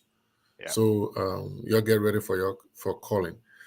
Okay, so let's start with the education piece. Again, the education is along the same line, but I think maybe Gabriel will have more. No, I don't. I think the education piece is a show within itself because I have a big qualm about the quality of education that my mother talks. As I usually talk with my mother, and I usually have arguments or discussion about the type of Liberia she grew up in, and the one that currently exists right now, right? And she always talks about the quality of the education, how great Liberia was compared to what we're having now, right? I didn't grow up in her era, so I can't argue with what she said. What I'm seeing right now is what I have qualm with, the quality of education we have in our country. Here's what I'm going to say. When I used to work at Bank of America, I work with this actually few people, a kid from Uganda and another girl from Zimbabwe. Those people came straight out of college from Zimbabwe and they were working in BOA. We do not have that level of quality of education where you can plug somebody out of Liberia, college graduate, University of Liberia graduate, and plug them into the workforce here for them to graduate. Plug them out of the University of Liberia graduate or any university or college graduate and plug them regionally to go work anywhere else, right? That's the disparity of the quality of education we have in our country, right? And every time I bring it up to her, she said, well, it's because of what you guys have right now. Back then, there was a lot of structure. There was quality professors. Liberia was a mecca for, people from other African countries coming to Yes. Liberia to get quality education. So I can't argue with her on that. What I'm arguing is that why is it that we have not focused on us developing that to that same standard or better of quality education since the war ended? That's the biggest challenge that I usually question that I usually pose to her, and she always piggyback on that to the government. Yeah, I think yes, she's right. I went to high school before the war, and after the war, and then I also taught at the University of Liberia. Recently, for about 12 years. All right, from 2007 to 2019, I taught at the University of Liberia. Now you will see that our educational structure lately has been hampered to the extent that those who went to school before, there's a wide disparity between those who went to school between the war in terms of quality and those who were going to school after the war. Because different things have come to play into our school system. Whether it's the fact that there's too much impunity, whether it's the fact that, in fact, nowadays, the same thing that applied to the health system, where policymakers, those who are in key positions at the Ministry of Education, also have their private schools. And like we said, there's nothing wrong with having your private school in your private life, but you must be able to. But now you have the same situation going on with. Now, you will see that when I taught at the University of Liberia, one of the things I tried to gauge was why are the students not performing well, even if you spoon feed them with the education, even if you give them a copy of the test or you give them 20 questions, and among those 20 questions, you bring just 10 of the same question you gave them to go and study for a week or so, or even, So they learn themselves into copying from the other or copying from a note, and the way some of us taught is the way that you will not spark, you will not do that stuff, right? Mhm. So it was challenging. So one of the things I found out was that you can do a fourth grade in 12th grade. That means if you did not have the foundation at fourth grade, you will struggle in 12th grade. So if you continue to pay your way because of the impunity system, because of everything that goes on, people continue to pay them way in school. It will catch up with you So later they on. get to the Right. university, it catch Yep. up with them. Yep. So the university had a system where some of the prime instructor of our college would bring them to the lower level. We who were teaching at the higher level, at the 400 level, they would bring us to the lower level to kind of push it up, right? And then I noticed that even at that level, there was more trying to. Then I realized that, these children they don't have good foundation from high school. Mhm. Now they found their way into the university. They want to continue on the same system of fun, getting their way, Mhm. right? So that kind of stuff must be arrested Mhm. with quality teachers who will insist. But again, it has to do with the total package. How do you attract good? I was also part of a program that was trying to improve the accounting curriculum and the teaching of accounting at the University of Liberia as a result of the GMAP process and stuff like that. Some of the things that the lesson learned from the GMAP process. So we found that even the teachers' quality was low. So we had to send some teachers up to University of in Michigan and things like that to kind of train them, but yet and stay. So you had teachers. We had teachers who where students cannot play around. Like you don't go to that. You don't carry your thing around him or her. Then you had the teachers where students they go to some teachers' classes. Telvi, you have 200 students in that class. Go to some teacher class, you have only 25 or 15 students, right? And that teacher is an astute teacher. That's what a lot of students who go there, they know that they want to learn, Right. right? The teachers, the class that you see full with students, that teacher is easy to penetrate, right? So there's those things that hamper because this whole, and it runs into the high schools. It runs into the elementary schools that these days, even parents get involved in that kind of process of, pay for, if I would call it pay for play, without calling, pay for pass and things like that. So, and it's become a culture. Yeah. So that drives the education process. That you will be surprised that when the government said that there's free education at the University of Liberia, you see that you would think that, because one of the things the students was telling me is that we got to hustle whole day, some all get children, we got to go drive taxi, we got to do the hustle to get a school fee, the whole vigor of life. So the guy goes to class or the girl goes to class, she's not paying attention because she's tired. She's been hustling the whole day, or he's been hustling the whole day, riding keke or riding motorbike or riding something, trying to, so. But I have two things to say to that, but I will let Telvi come in first before I yeah, but then when you would be surprised that the government gave free education at the University of Liberia, and guess what happens? Is it truly free though? Guess what happens? The student level dropped. Instead of more students coming to school, we had less students coming to school. You touch on something that I want to cover. Well, honestly, people when I come to school, when they go got to fend for their family, what the economy. I mean, the people are struggling. So I have to prioritize: do I go get education, or do I go sell in the market to feed my family? Mm-hmm. Think about it. I have to juggle two things as opportunity cost. Right. Now, I don't want to play devil advocate here, but I always like to, because it's one thing to look at a problem and then say you just, hey, there's these are the structural things that are happening there, right? Now, I like to make this case for most of the things that are wrong with Liberia today, especially in our generation, like the 40 years old to 50 years old. You identify some of them, right? It's fundamentally, it started from the foundation. They didn't get the foundational education they needed from high school. You go to high school, you go to college, it catches up with you, right? Mm-hmm. When did the war start?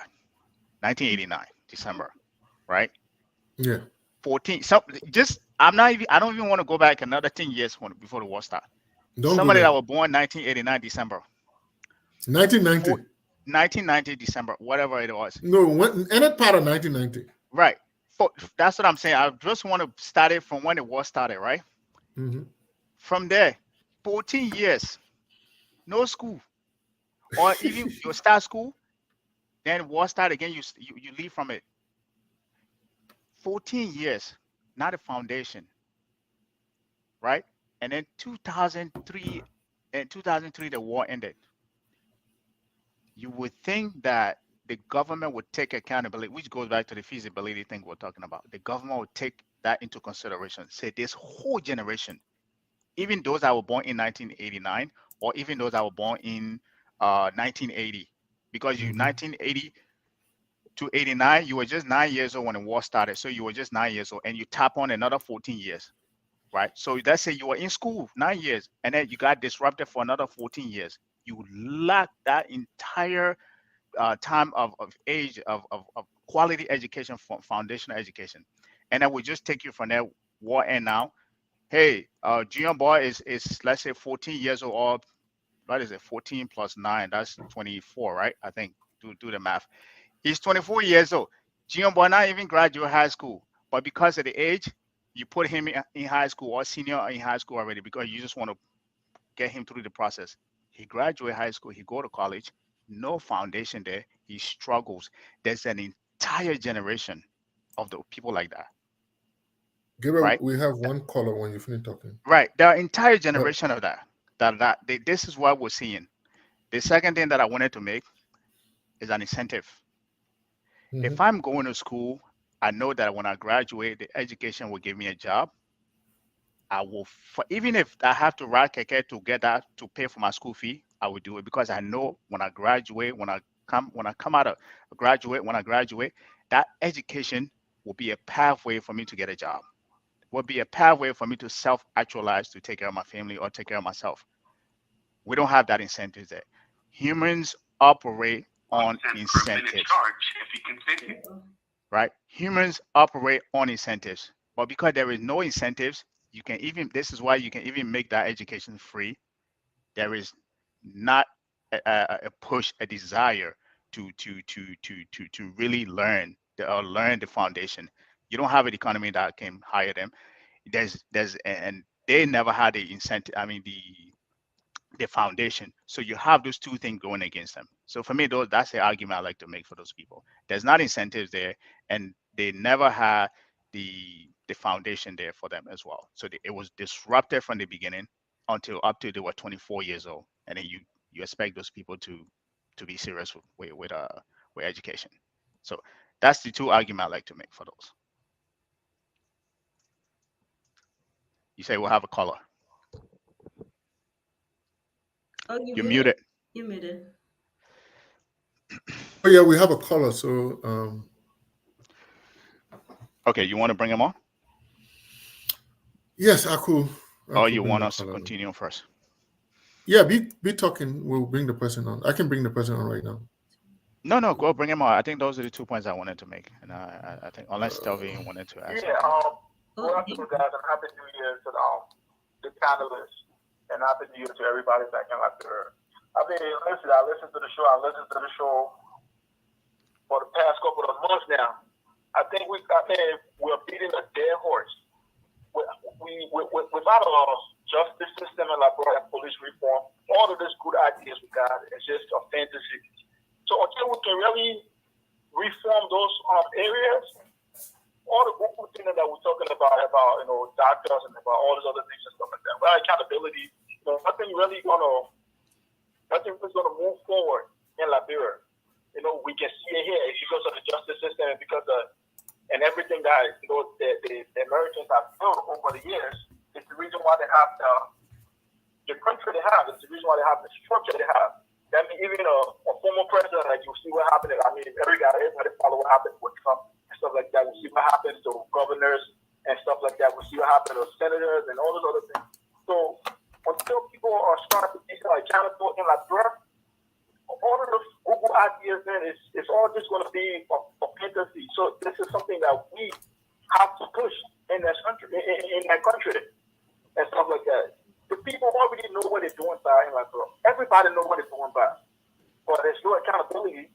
So people just go scot-free with impunity. 20 years now, we're still before the Civil War. Nobody wants to bring war and how you call it. Economic crime court. War economic crime court.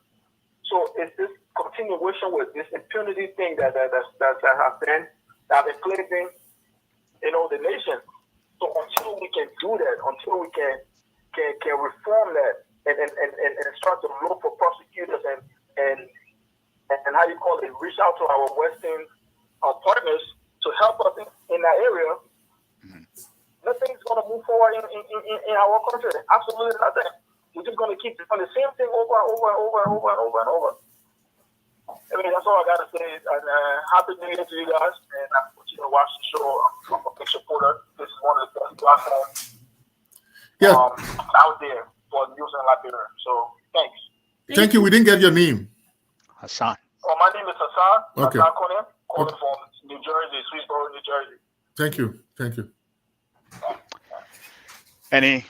Any more caller? I don't see anybody on the line. So Yeah, that's it. So yeah. Did you guys want to respond to that? He said is every effort will be in vain if we don't have the rule of law in Liberia. So I think that was a piece about the rule of law. Yeah, I think it kind of ties back to what Alex was saying about leadership and governance. Everything ties around that. Two for the top. So you can have the best of everything, but if there's no leadership, and we're hitting a brick wall. So Yeah. I think he's just reinforcing scene. Alex. yeah, I mean he's right. But I mean it's good leadership begets good governance, begets rule of law, and begets everything else. So until we get to that level where, again, because I live in Ghana, I will always give Ghana as an example. I visited, did some work in Sierra Leone, in Nigeria and stuff like that, but I was based in Ghana, so I saw, when you went to Ghana in the 90s, when we fought war and we went to Ghana as refugees, we saw Ghana how it was. It was not almighty, but guess what? When Jerry Rawlings took that country, he rolled his sleeve, you like him or hate him, he took that country. We saw how Ghana move. I left Ghana in 2000, I came to the US. I went back to Ghana in 2008. My friend, I couldn't find my way. I went to visit one of my friends. I could not find a house. Everything had changed in Ghana in just 8 years. And up to date. Yeah, they have their economic issues this time, but they have a structure, right? They have a structure that they build on as a result of people, a one leader. So I mean, Hassan is right. So it's something that we have to take care of. Leadership. Yeah. Okay. I think the phone line is still open. So what's his name? Percy Hamid, Harris. Percy Harris. But Hamilton Gray has Hamilton Zilli has some things he raised here from the health system. We passed by that, but he's writing something. He said getting a job right after graduation from college is what behavior analysis call motivating operation. Yeah. Knowing that the system is meritorious for education, thereby providing jobs for you. Children will do their best, and you know, Hamilton is right. But I will expand on that, and that was a point I wanted to give, Telvi. When during the time we left high school, when you enter the university library, you had to take an entrance exam, and when you don't get the required 50% in mathematics, if you get a certain limit, you do a remedial course, right? If you get, then English was 70%. It's something pertinent to today, right? And I was part of that process. The University of Liberia entrance exam during the time before I started teaching, during the time I was teaching, became a marketplace. It was a total marketplace.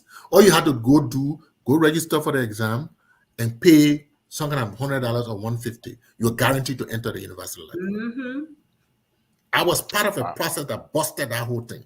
I know it's true because when I was there, I couldn't get in. I took the entrance almost 5 times, and I know I passed, but because I couldn't bribe to enter, so I couldn't go to LU. So I ended up going to Zion. So I know it's true. So those times getting into the University of Liberia was a talk of war.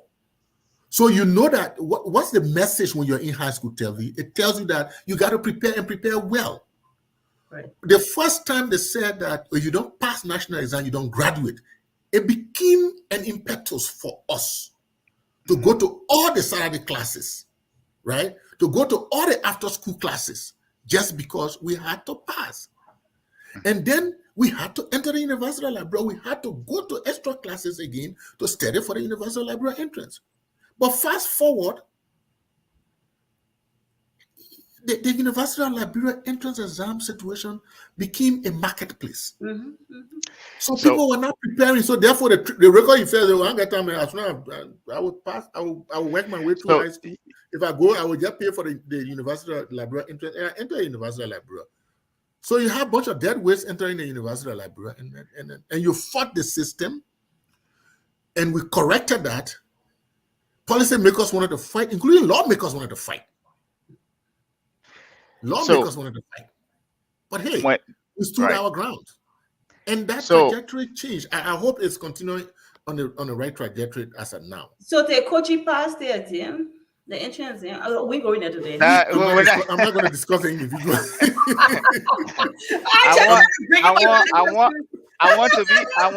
I would like to enter library peacefully when I go without ducking.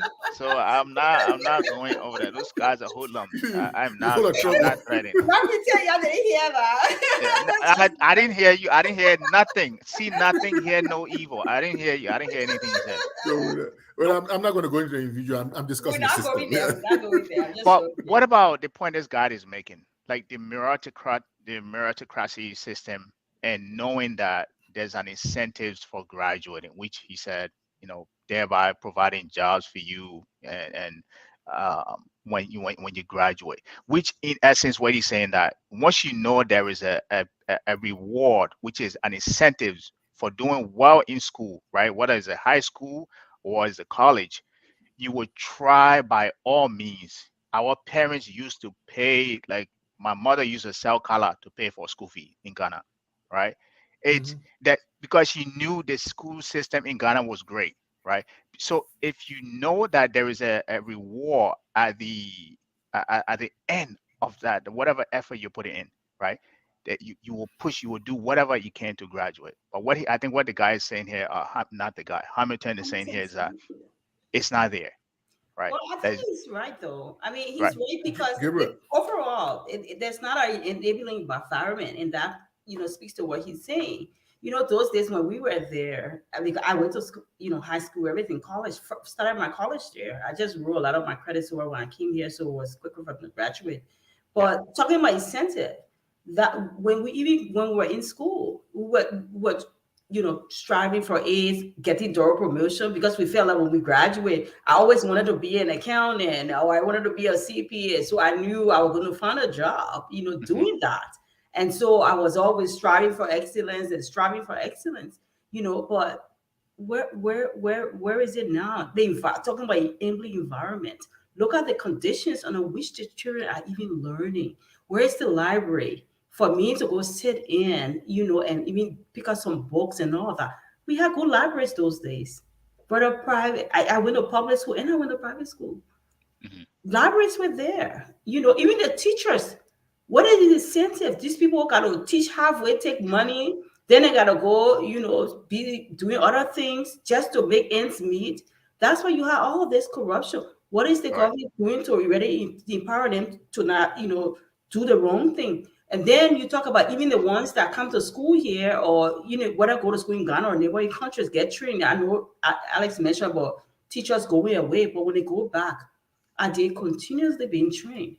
Exactly. What's the pathway for continuing education? How good is the knowledge if you do it one time and you can't even brush up? In an environment where we constantly got to be doing continuing education, reading, learning.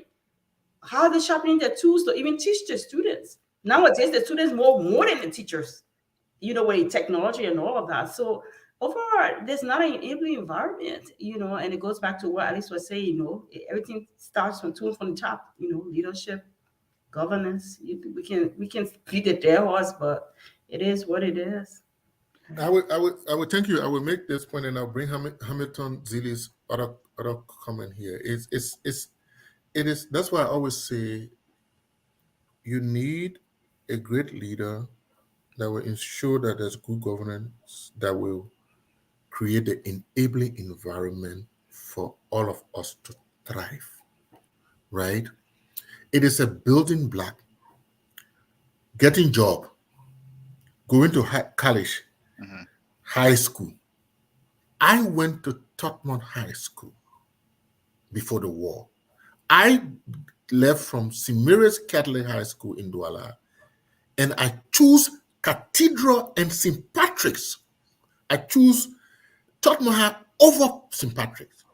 And of course, we all know that back in the day, Tottenham High was by far the best high school. You can argue that. There's no argument about that. But Tottenham High was the best. So I chose Tottenham High.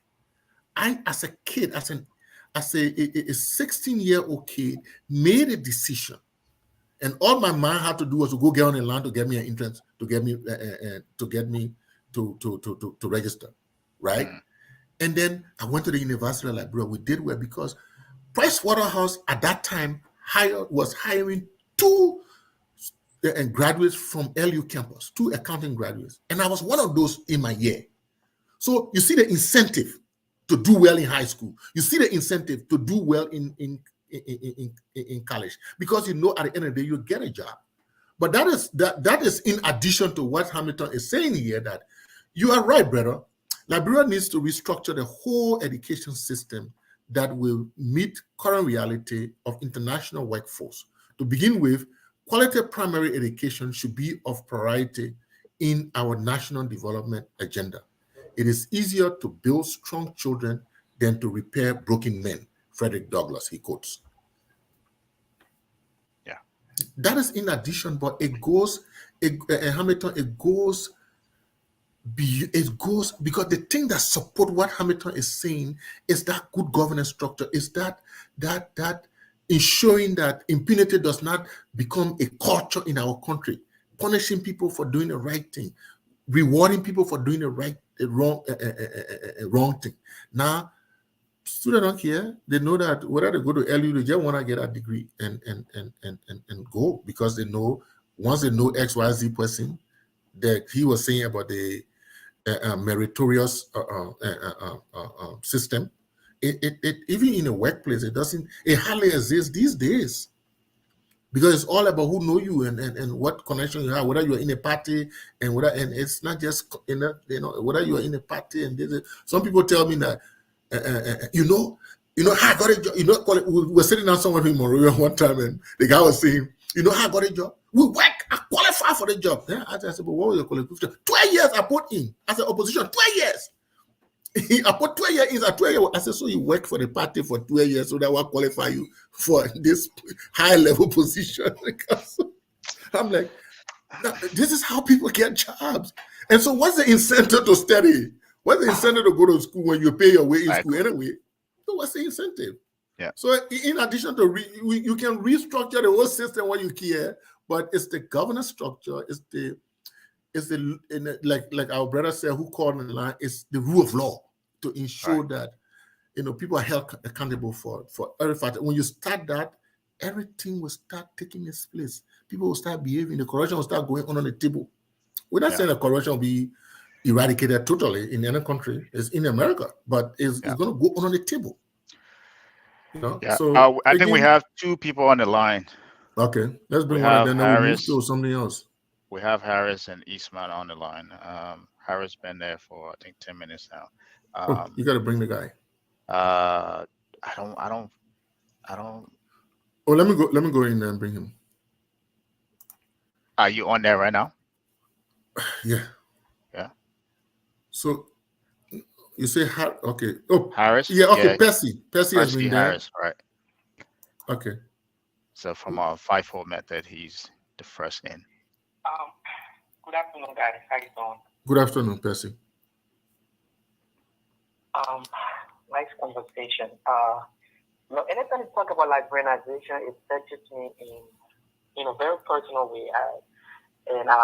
I'm so pro-Liberian, and when this idea about liberalization, or when it's talked about in various forms, when it comes about, I get passionate about it because, like you said, Alex, we live in the sub-region. We live in Ghana, even Ivory Coast, Guinea, those countries. Those people are very nationalistic. The things that we see happening in our country, it's not readily happening in Ghana, Ivory Coast, or wherever for that matter. You gave an example about jobs. Where you getting a job after like years to get a job in Ghana, how hard it was. How many Ghanaians you know like girl right now working in your government or in big positions there? How many of them do you know? So and this is not about laws, because the laws are on the books, Harry. The laws are there. It's about enforcement, right? It's about how we enforce our laws that give priority to our people. At some point, we have to start saying to our government, or start bringing this to the national conversation in a meaningful way that, like certain businesses that are set aside for like viewing, right? You see foreigners doing it, as though Nigerians cannot do that, and we come up with these excuses about how people don't want to work and they don't want to do this, they want to stay in office. But we have not created an environment. We have not given priority to these policies in a meaningful way that will get our people into positions where they can readily contribute to national development, right? And so until we start to talk about it in a meaningful way, until it seeps into the public policy discourse in our country, we're going to have these things happening. Another thing that I don't know if it's part of this conversation, but I'm going to throw it in there. Access to capital, like you always talk about on this show, is another big problem in the country. Liberians having access to capital. It's not that our people are lazy or foreigners are better than them. It's the fact that we have not figured a way as a country, as a national government, to give access to capital to our people. There are a bunch of people sitting on their own access. Like when people own houses, they own farms, they own different kinds of access. The problem there is, like you guys always talk about, like Alex talks about, like the professor always talks about, how you monetize these assets, how you teach people how to monetize the access in a way that it would yield economic dividend, not just for them, but for the country and the economy at large, right? We have to figure a way to do that, right? So there's a whole bunch of problems there. And meanwhile, until we can get these fundamental things under our control, foreigners will continue to dominate our economy. It's not a mistake that we have people coming from strictly poor countries and come to Nigeria and become rich people there, while our people still living in squalor. So we have to figure out this thing out. But I'm very passionate about the liberalization thing. I grew up in Barnesville, and not knowing at the time, right?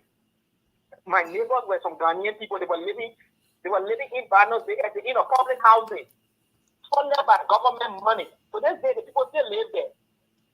Okay. Ghanaian people, can you imagine like living in public housing in Ghana? Okay, sir. Okay. All right.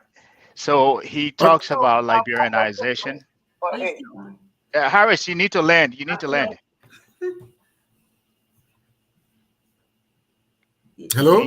Can you tell him to land? I think he's yeah, not. that was my point. That was my larger Okay. point about how we can get this liberalization policy in a meaningful way that will help our people and contribute to the broader society. That's what I was coming in. That's the angle I was coming in from, basically. Okay. Okay, thank you, sir. We're bringing Jimmy Eastman on, and we'll try to wrap up the show because we're running out of time. Okay. Yeah. Let's bring in Jimmy Eastman here, and then we will move to closing. Jimmy. Hey, Alex, how you doing? I'm good. Hey, Happy New Year to all of you. Telvi, Carter, Happy New Year. Happy New Year. Mama, why you call Jimmy? Why you calling the lady name before my name, man? Ladies and gentlemen. Ladies and gentlemen, you know I asked for the order. We're always singing this song, and we talk about leadership, but we go and pick a leader that doesn't do the job. So is it the leader that wrong, or is it us?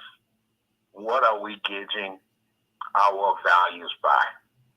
Is it because someone know how to dance, or is it because somebody has a track record of doing certain things? I mean, the things you mentioned today about education, about Liberianization, about, building the economy. Are these people speaking these things before they ask us for our vote? If they're not talking these things already, if this is not part of the everyday, then you think when they get there, that's when they will exhibit that leadership? It has to be in their every fiber of their body. They have to embody it. So I think it behooves us to examine the people we want to put to leadership. If they're not saying the things that you want to hear today about Liberianization, about building an educational system, if they're not emphasizing that and living it, then we shouldn't expect them to deliver when they're there. And, in the African way, we had elders. Not everybody would select a leader. In fact, the leaders were usually a family lineage. It wasn't the way we see it today. This democracy is new to Africa, So we have to find a way to make it work for us. And the way it will work for us if we identify not with affinity like tribe or friendship, but more with, do we think alike? Is this person saying the things that I know we're going to need? If they're not saying it, they won't deliver it. Next year, or we can say starting tomorrow, we'll see this election. And what are they going to, watch the candidates, what are they saying? Are they the embodiment of what you want? If they're not, then you shouldn't vote for them. Yep. That's the only way we're going to get the kind of leader you guys are talking about. We have to make sure that those that person is already the type of leader you want. You too. Perfect. Yeah, but Jimmy, Yeah. I will ask you a question. We'll close because we'll pass we're about our 2 hours mark. But this is critical. I will ask you a question. Before I ask you the question, what I'm hearing you to say is that you are putting the blame on the electorate. That is the Liberian people who vote in the leaders that they voted in over the years. You are putting the blame on them to be able to vote the rightful leader in. Is that what I'm hearing you to say?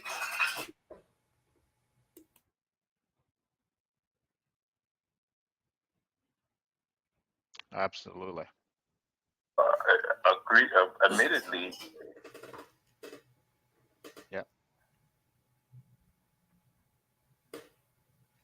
So yeah, I think that's what he's saying. Okay, thank you for that. So let me ask you the next question. So when the Liberian people choose Ellen Johnson Sirleaf over George Weah, did they make a mistake? Did they make a mistake? Okay, I wouldn't call that a mistake. So that means the Liberian people knew what they were doing, so they had sense. So how do you then blame the Liberian people for what happened with where Ellen Johnson Sirleaf led us into?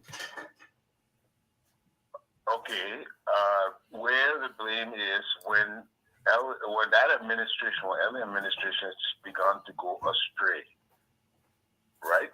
Mm-hmm. We should have we have mechanisms that could have corrected that, and we did not. When? How? That's why, yes. When? How? Okay. Give me one way that it went astray, and I will tell you, because there's probably a longer list of things it went astray with, and each one of them could have been flagged or addressed. Give me one. That would. Well, it started scaling. I like the knockout. To me, the biggest tabata, as Ja will say, I have is that whole knockout issue. That will cause Gloria to resign. I cannot understand how somebody can tell you, okay, X $1 million was taken for your look to me.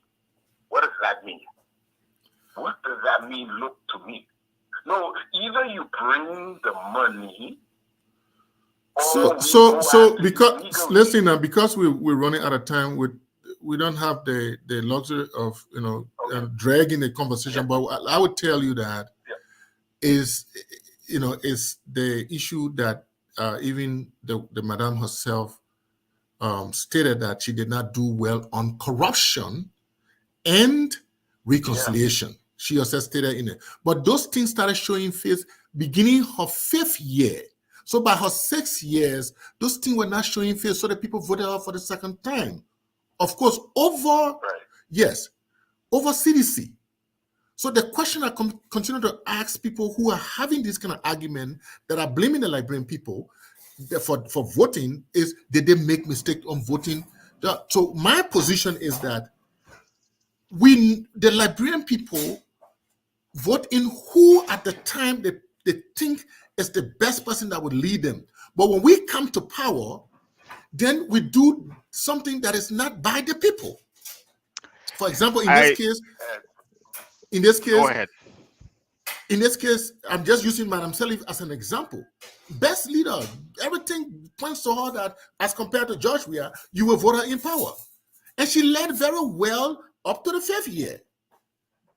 And up to from the 5th year going, and it started creeping in a little bit. And to the end that she had to confess that, and she had to apologize to the Liberian people for not doing well on corruption and reconciliation. Can I come in on that? Washington D.C. She had a town hall. That was in 2005, and I asked her, what would she do about corruption? She said she will execute the law. Well, that's been the whole problem. So she didn't really know how challenging this fighting corruption is. And I'm making mention of this because even those who say they would do it now, they don't even know how daunting it's going to be, just like Ellen didn't know. But let me address the question you asked.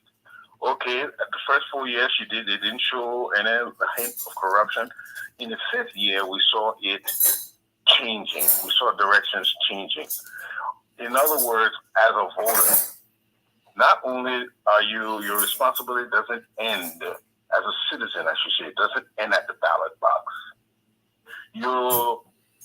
Your citizenship continues throughout. So in other words, if you have a leader that is going astray from what the mandate they were given, if they're doing things that are against the Constitution, that is when you have the right to exercise your right to protest, to appeal to the legislature, to have. Which legislator? The same legislator that we vote for that don't do anything good by the people? Which legislature? Which legislature? The same legislature that carry on the same characteristic?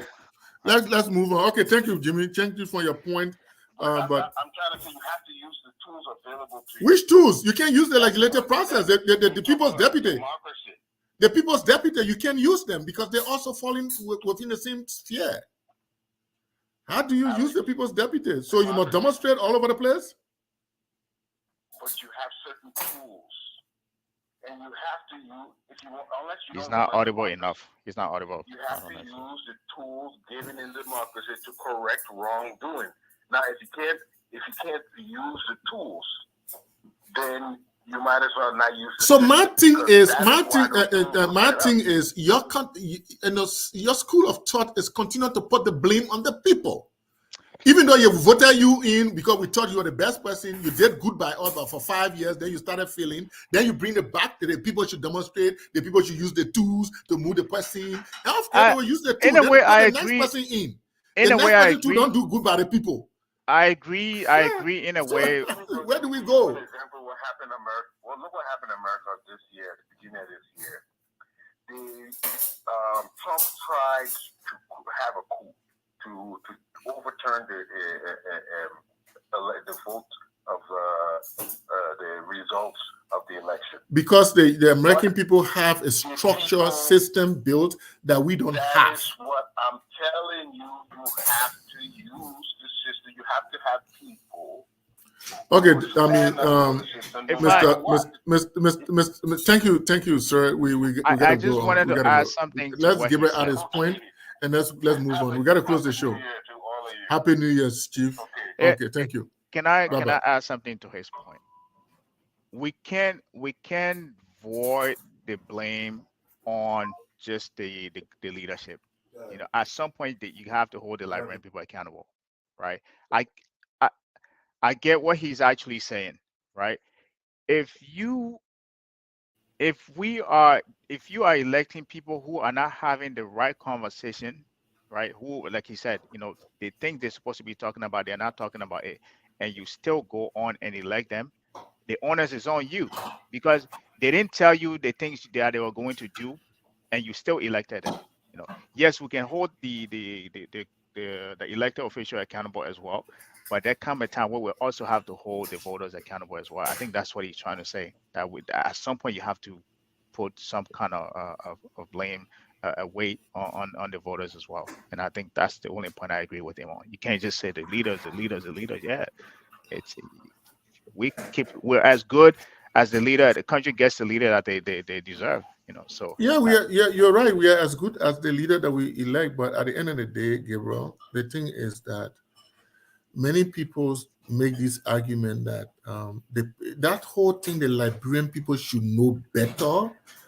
That certain political class in this, especially coming on to this 2023 election, have developed that the Liberian people should know better. That's not true. I agree with you on that. Yeah. There's certain people that are trumpeting this whole Liberian should know better. That's why I asked the question: were the Liberian people wrong to vote? I mean, a person like Madam Salif in, were they wrong? They made their choice. They made the right choice. Right. But unfortunately, we decided not to do, after a number of years, we decided not to do right by the people. Then the people say, okay, send the traditional politician behave the way they behave, we'll go this way. Yeah. Now we go this way now. Somebody who should have been the Messiah. Went my way. Who was one of us, who are an ordinary boy. Mm-hmm. And it's going berserk. Mm-hmm. Then you want to blame the Liberian people? Now we have a crop of people. The new opposition people, and the fighting among us all day. But so what you expect the Liberian people to do now? This what we have currently right now. You can put that blame on the Liberian people.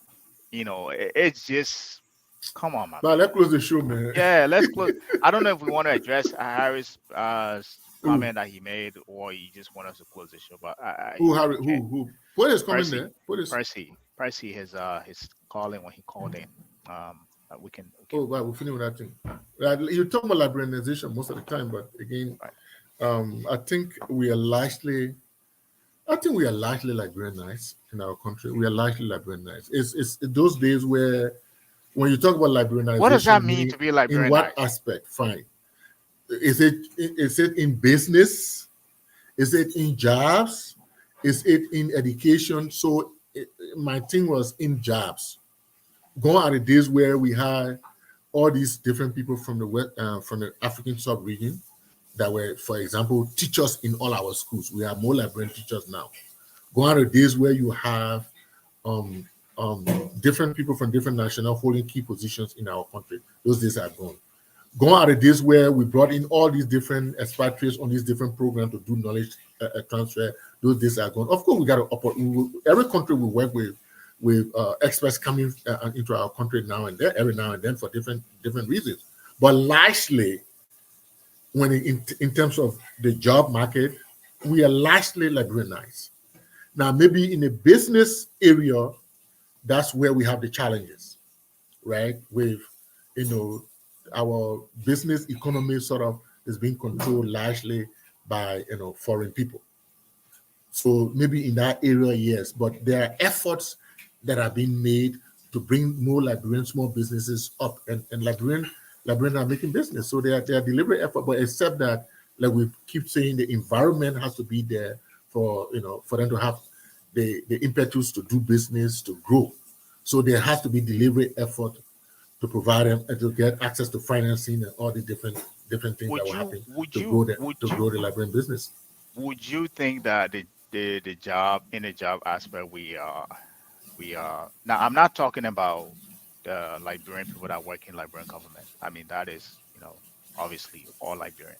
But besides that, in the private sector, would you say the jobs that are created in the private sector, would you say it is heavily Liberian as well? Because I to was your point, if the access to financing is specifically skewed towards foreigners, I mean, foreigners are the ones that are creating those jobs. They have the ability to hire who they want to hire, which is, of course, is going to be one of theirs, right? Now you can say Mhm. in terms, and because the government it's heavily, is a of course it's probably the biggest employer in the country. You can say in terms of employment, they have the highest employment, right? Liberians or Liberian, right? But if you're looking at the private sector itself, which is supposed to be the backbone of what the government is founded on, you know, the jobs that are created within that industry are not, we're not Liberianized in that aspect of it. Um, So we don't we really lack a thriving private sector. However, yes, there are some outliers. There are the merchant, the people from Syria or Lebanon, as we call them, who continue to bring their own people to do different jobs. There are the mining companies like the Estella Mittal who continue to bring these Indians or wherever they come from right, right. to get certain jobs, but they have also employed a lot of Liberians. So yes, they are the outliers. That's why I say largely, even if you go to Metastee, for example, today, there are a lot of Liberians that are working there. Yes, in certain key positions and stuff like that, they have some of their people there. It's an element of trust, it's an element of your investment, how you manage all that. But those are outliers. But what I'm saying is I'm not saying all over the place they are Liberian, but largely, Liberian have occupied even some of the private sector. But these outliers still exist with these people who are, set down the Indians, the Lebanese people who have their supermarkets, who have their stores and things like that. They will bring their people to do even so. And there's a way that the labor minister is fighting that. But again, of course, there's the back and forth, who has the deeper package to kind of, bribe somebody to let that stay. But largely, Liberians are working in all facets of the economy. But again, government is the biggest employer. We barely have a thriving private sector. So again, we are constrained. So, my man, I let end the I show. I Let mean, people let end the show, my man. yeah, I disagree with you on that in terms of saying that the Liberian are largely employed in the private sector. I disagree. I would disagree on that unless you're not understanding the number of unemployed Liberian in our country. I mean, then again, you can push an argument. But Gabriel, I'm not saying there's let's there's go no data, unemployment. right? I say Right. the jobs that are available, Right. the outliers are there. The Lebanese people, the Indian people are bringing their people to do even house help job, to even do store-bought job and stuff like that. And they do it in a way that they will spin off and give that person business, and you open another store, right? But if you go to Metal Steel, for example, today, there are a lot of Liberians working there. There are positions where they have foreigners working there. So I say on the larger scale, Liberians are working. The few jobs that are there, Liberians are working. So you made a point earlier this show where you said in Ghana, for you to even get a job, right? Mm-hmm. You at your caliber, you had to go. They had to bring you in as one of the few things that are quotas that they have for expat, right? Exactly. Mm-hmm.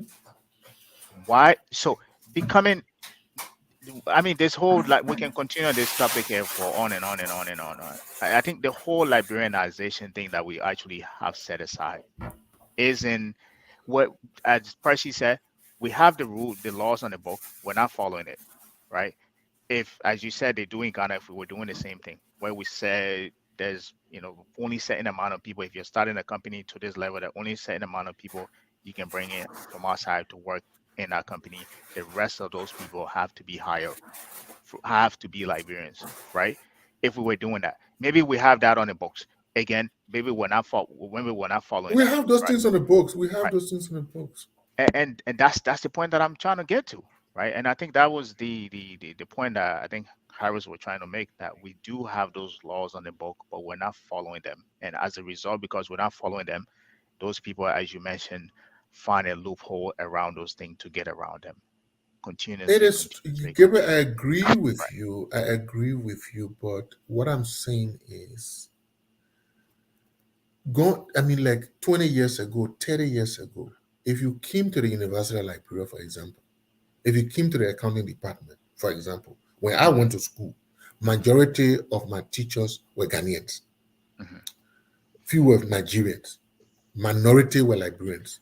If you go to the University of Liberia today, if you go to the business college, majority are Liberians. Mm-hmm. You will hardly find even a Ghanaian or a Nigerian. Hardly. Mm-hmm. Okay? So that's the comparison I'm making.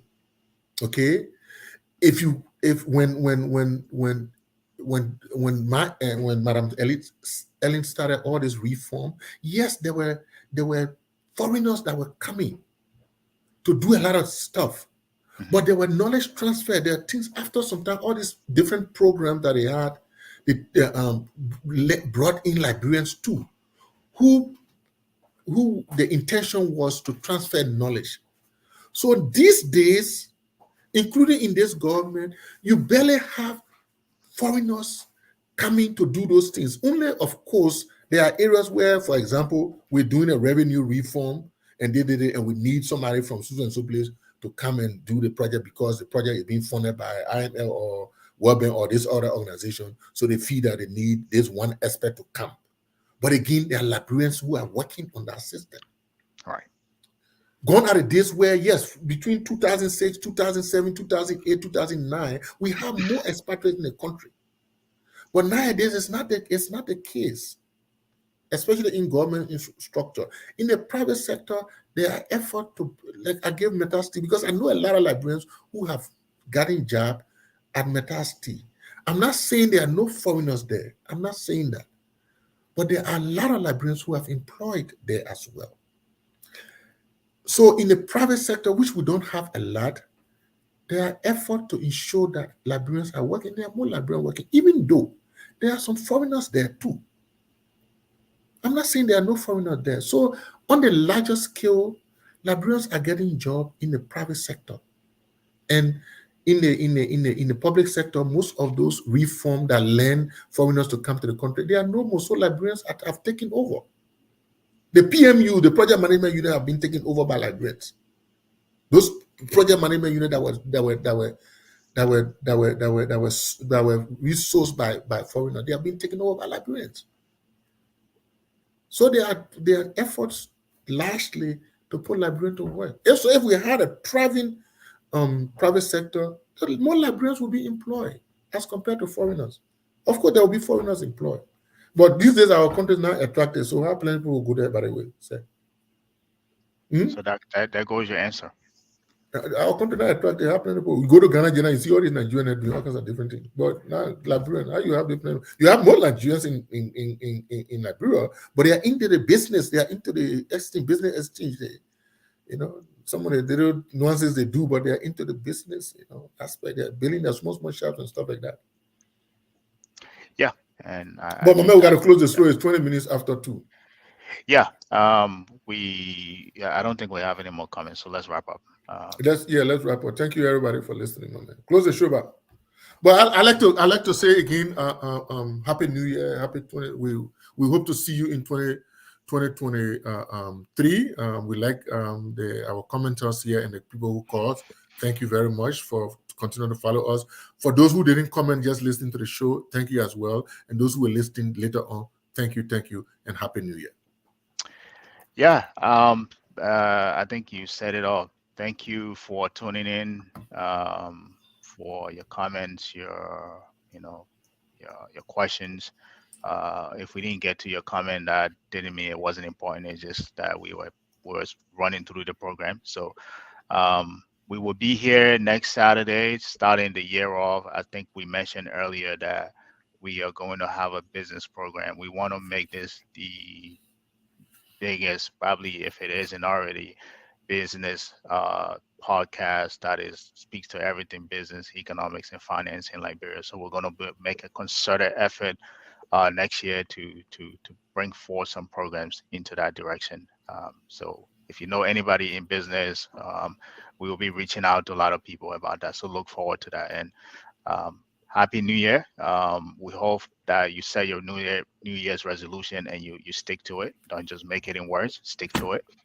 And we will see you here next year.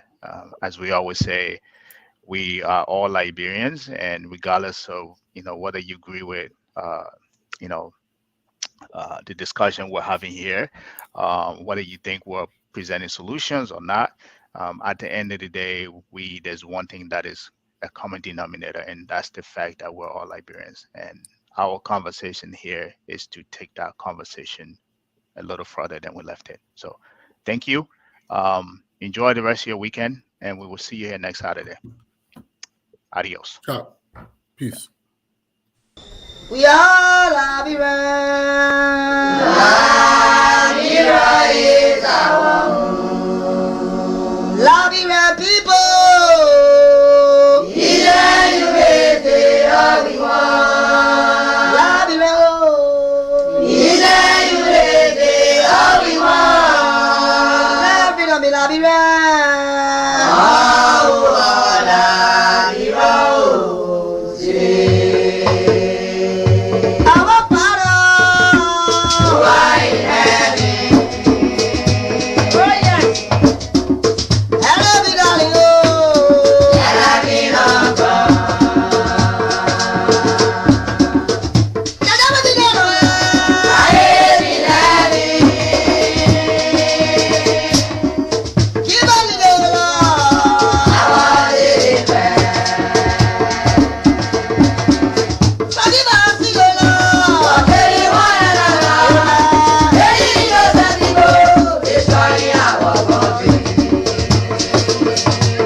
Our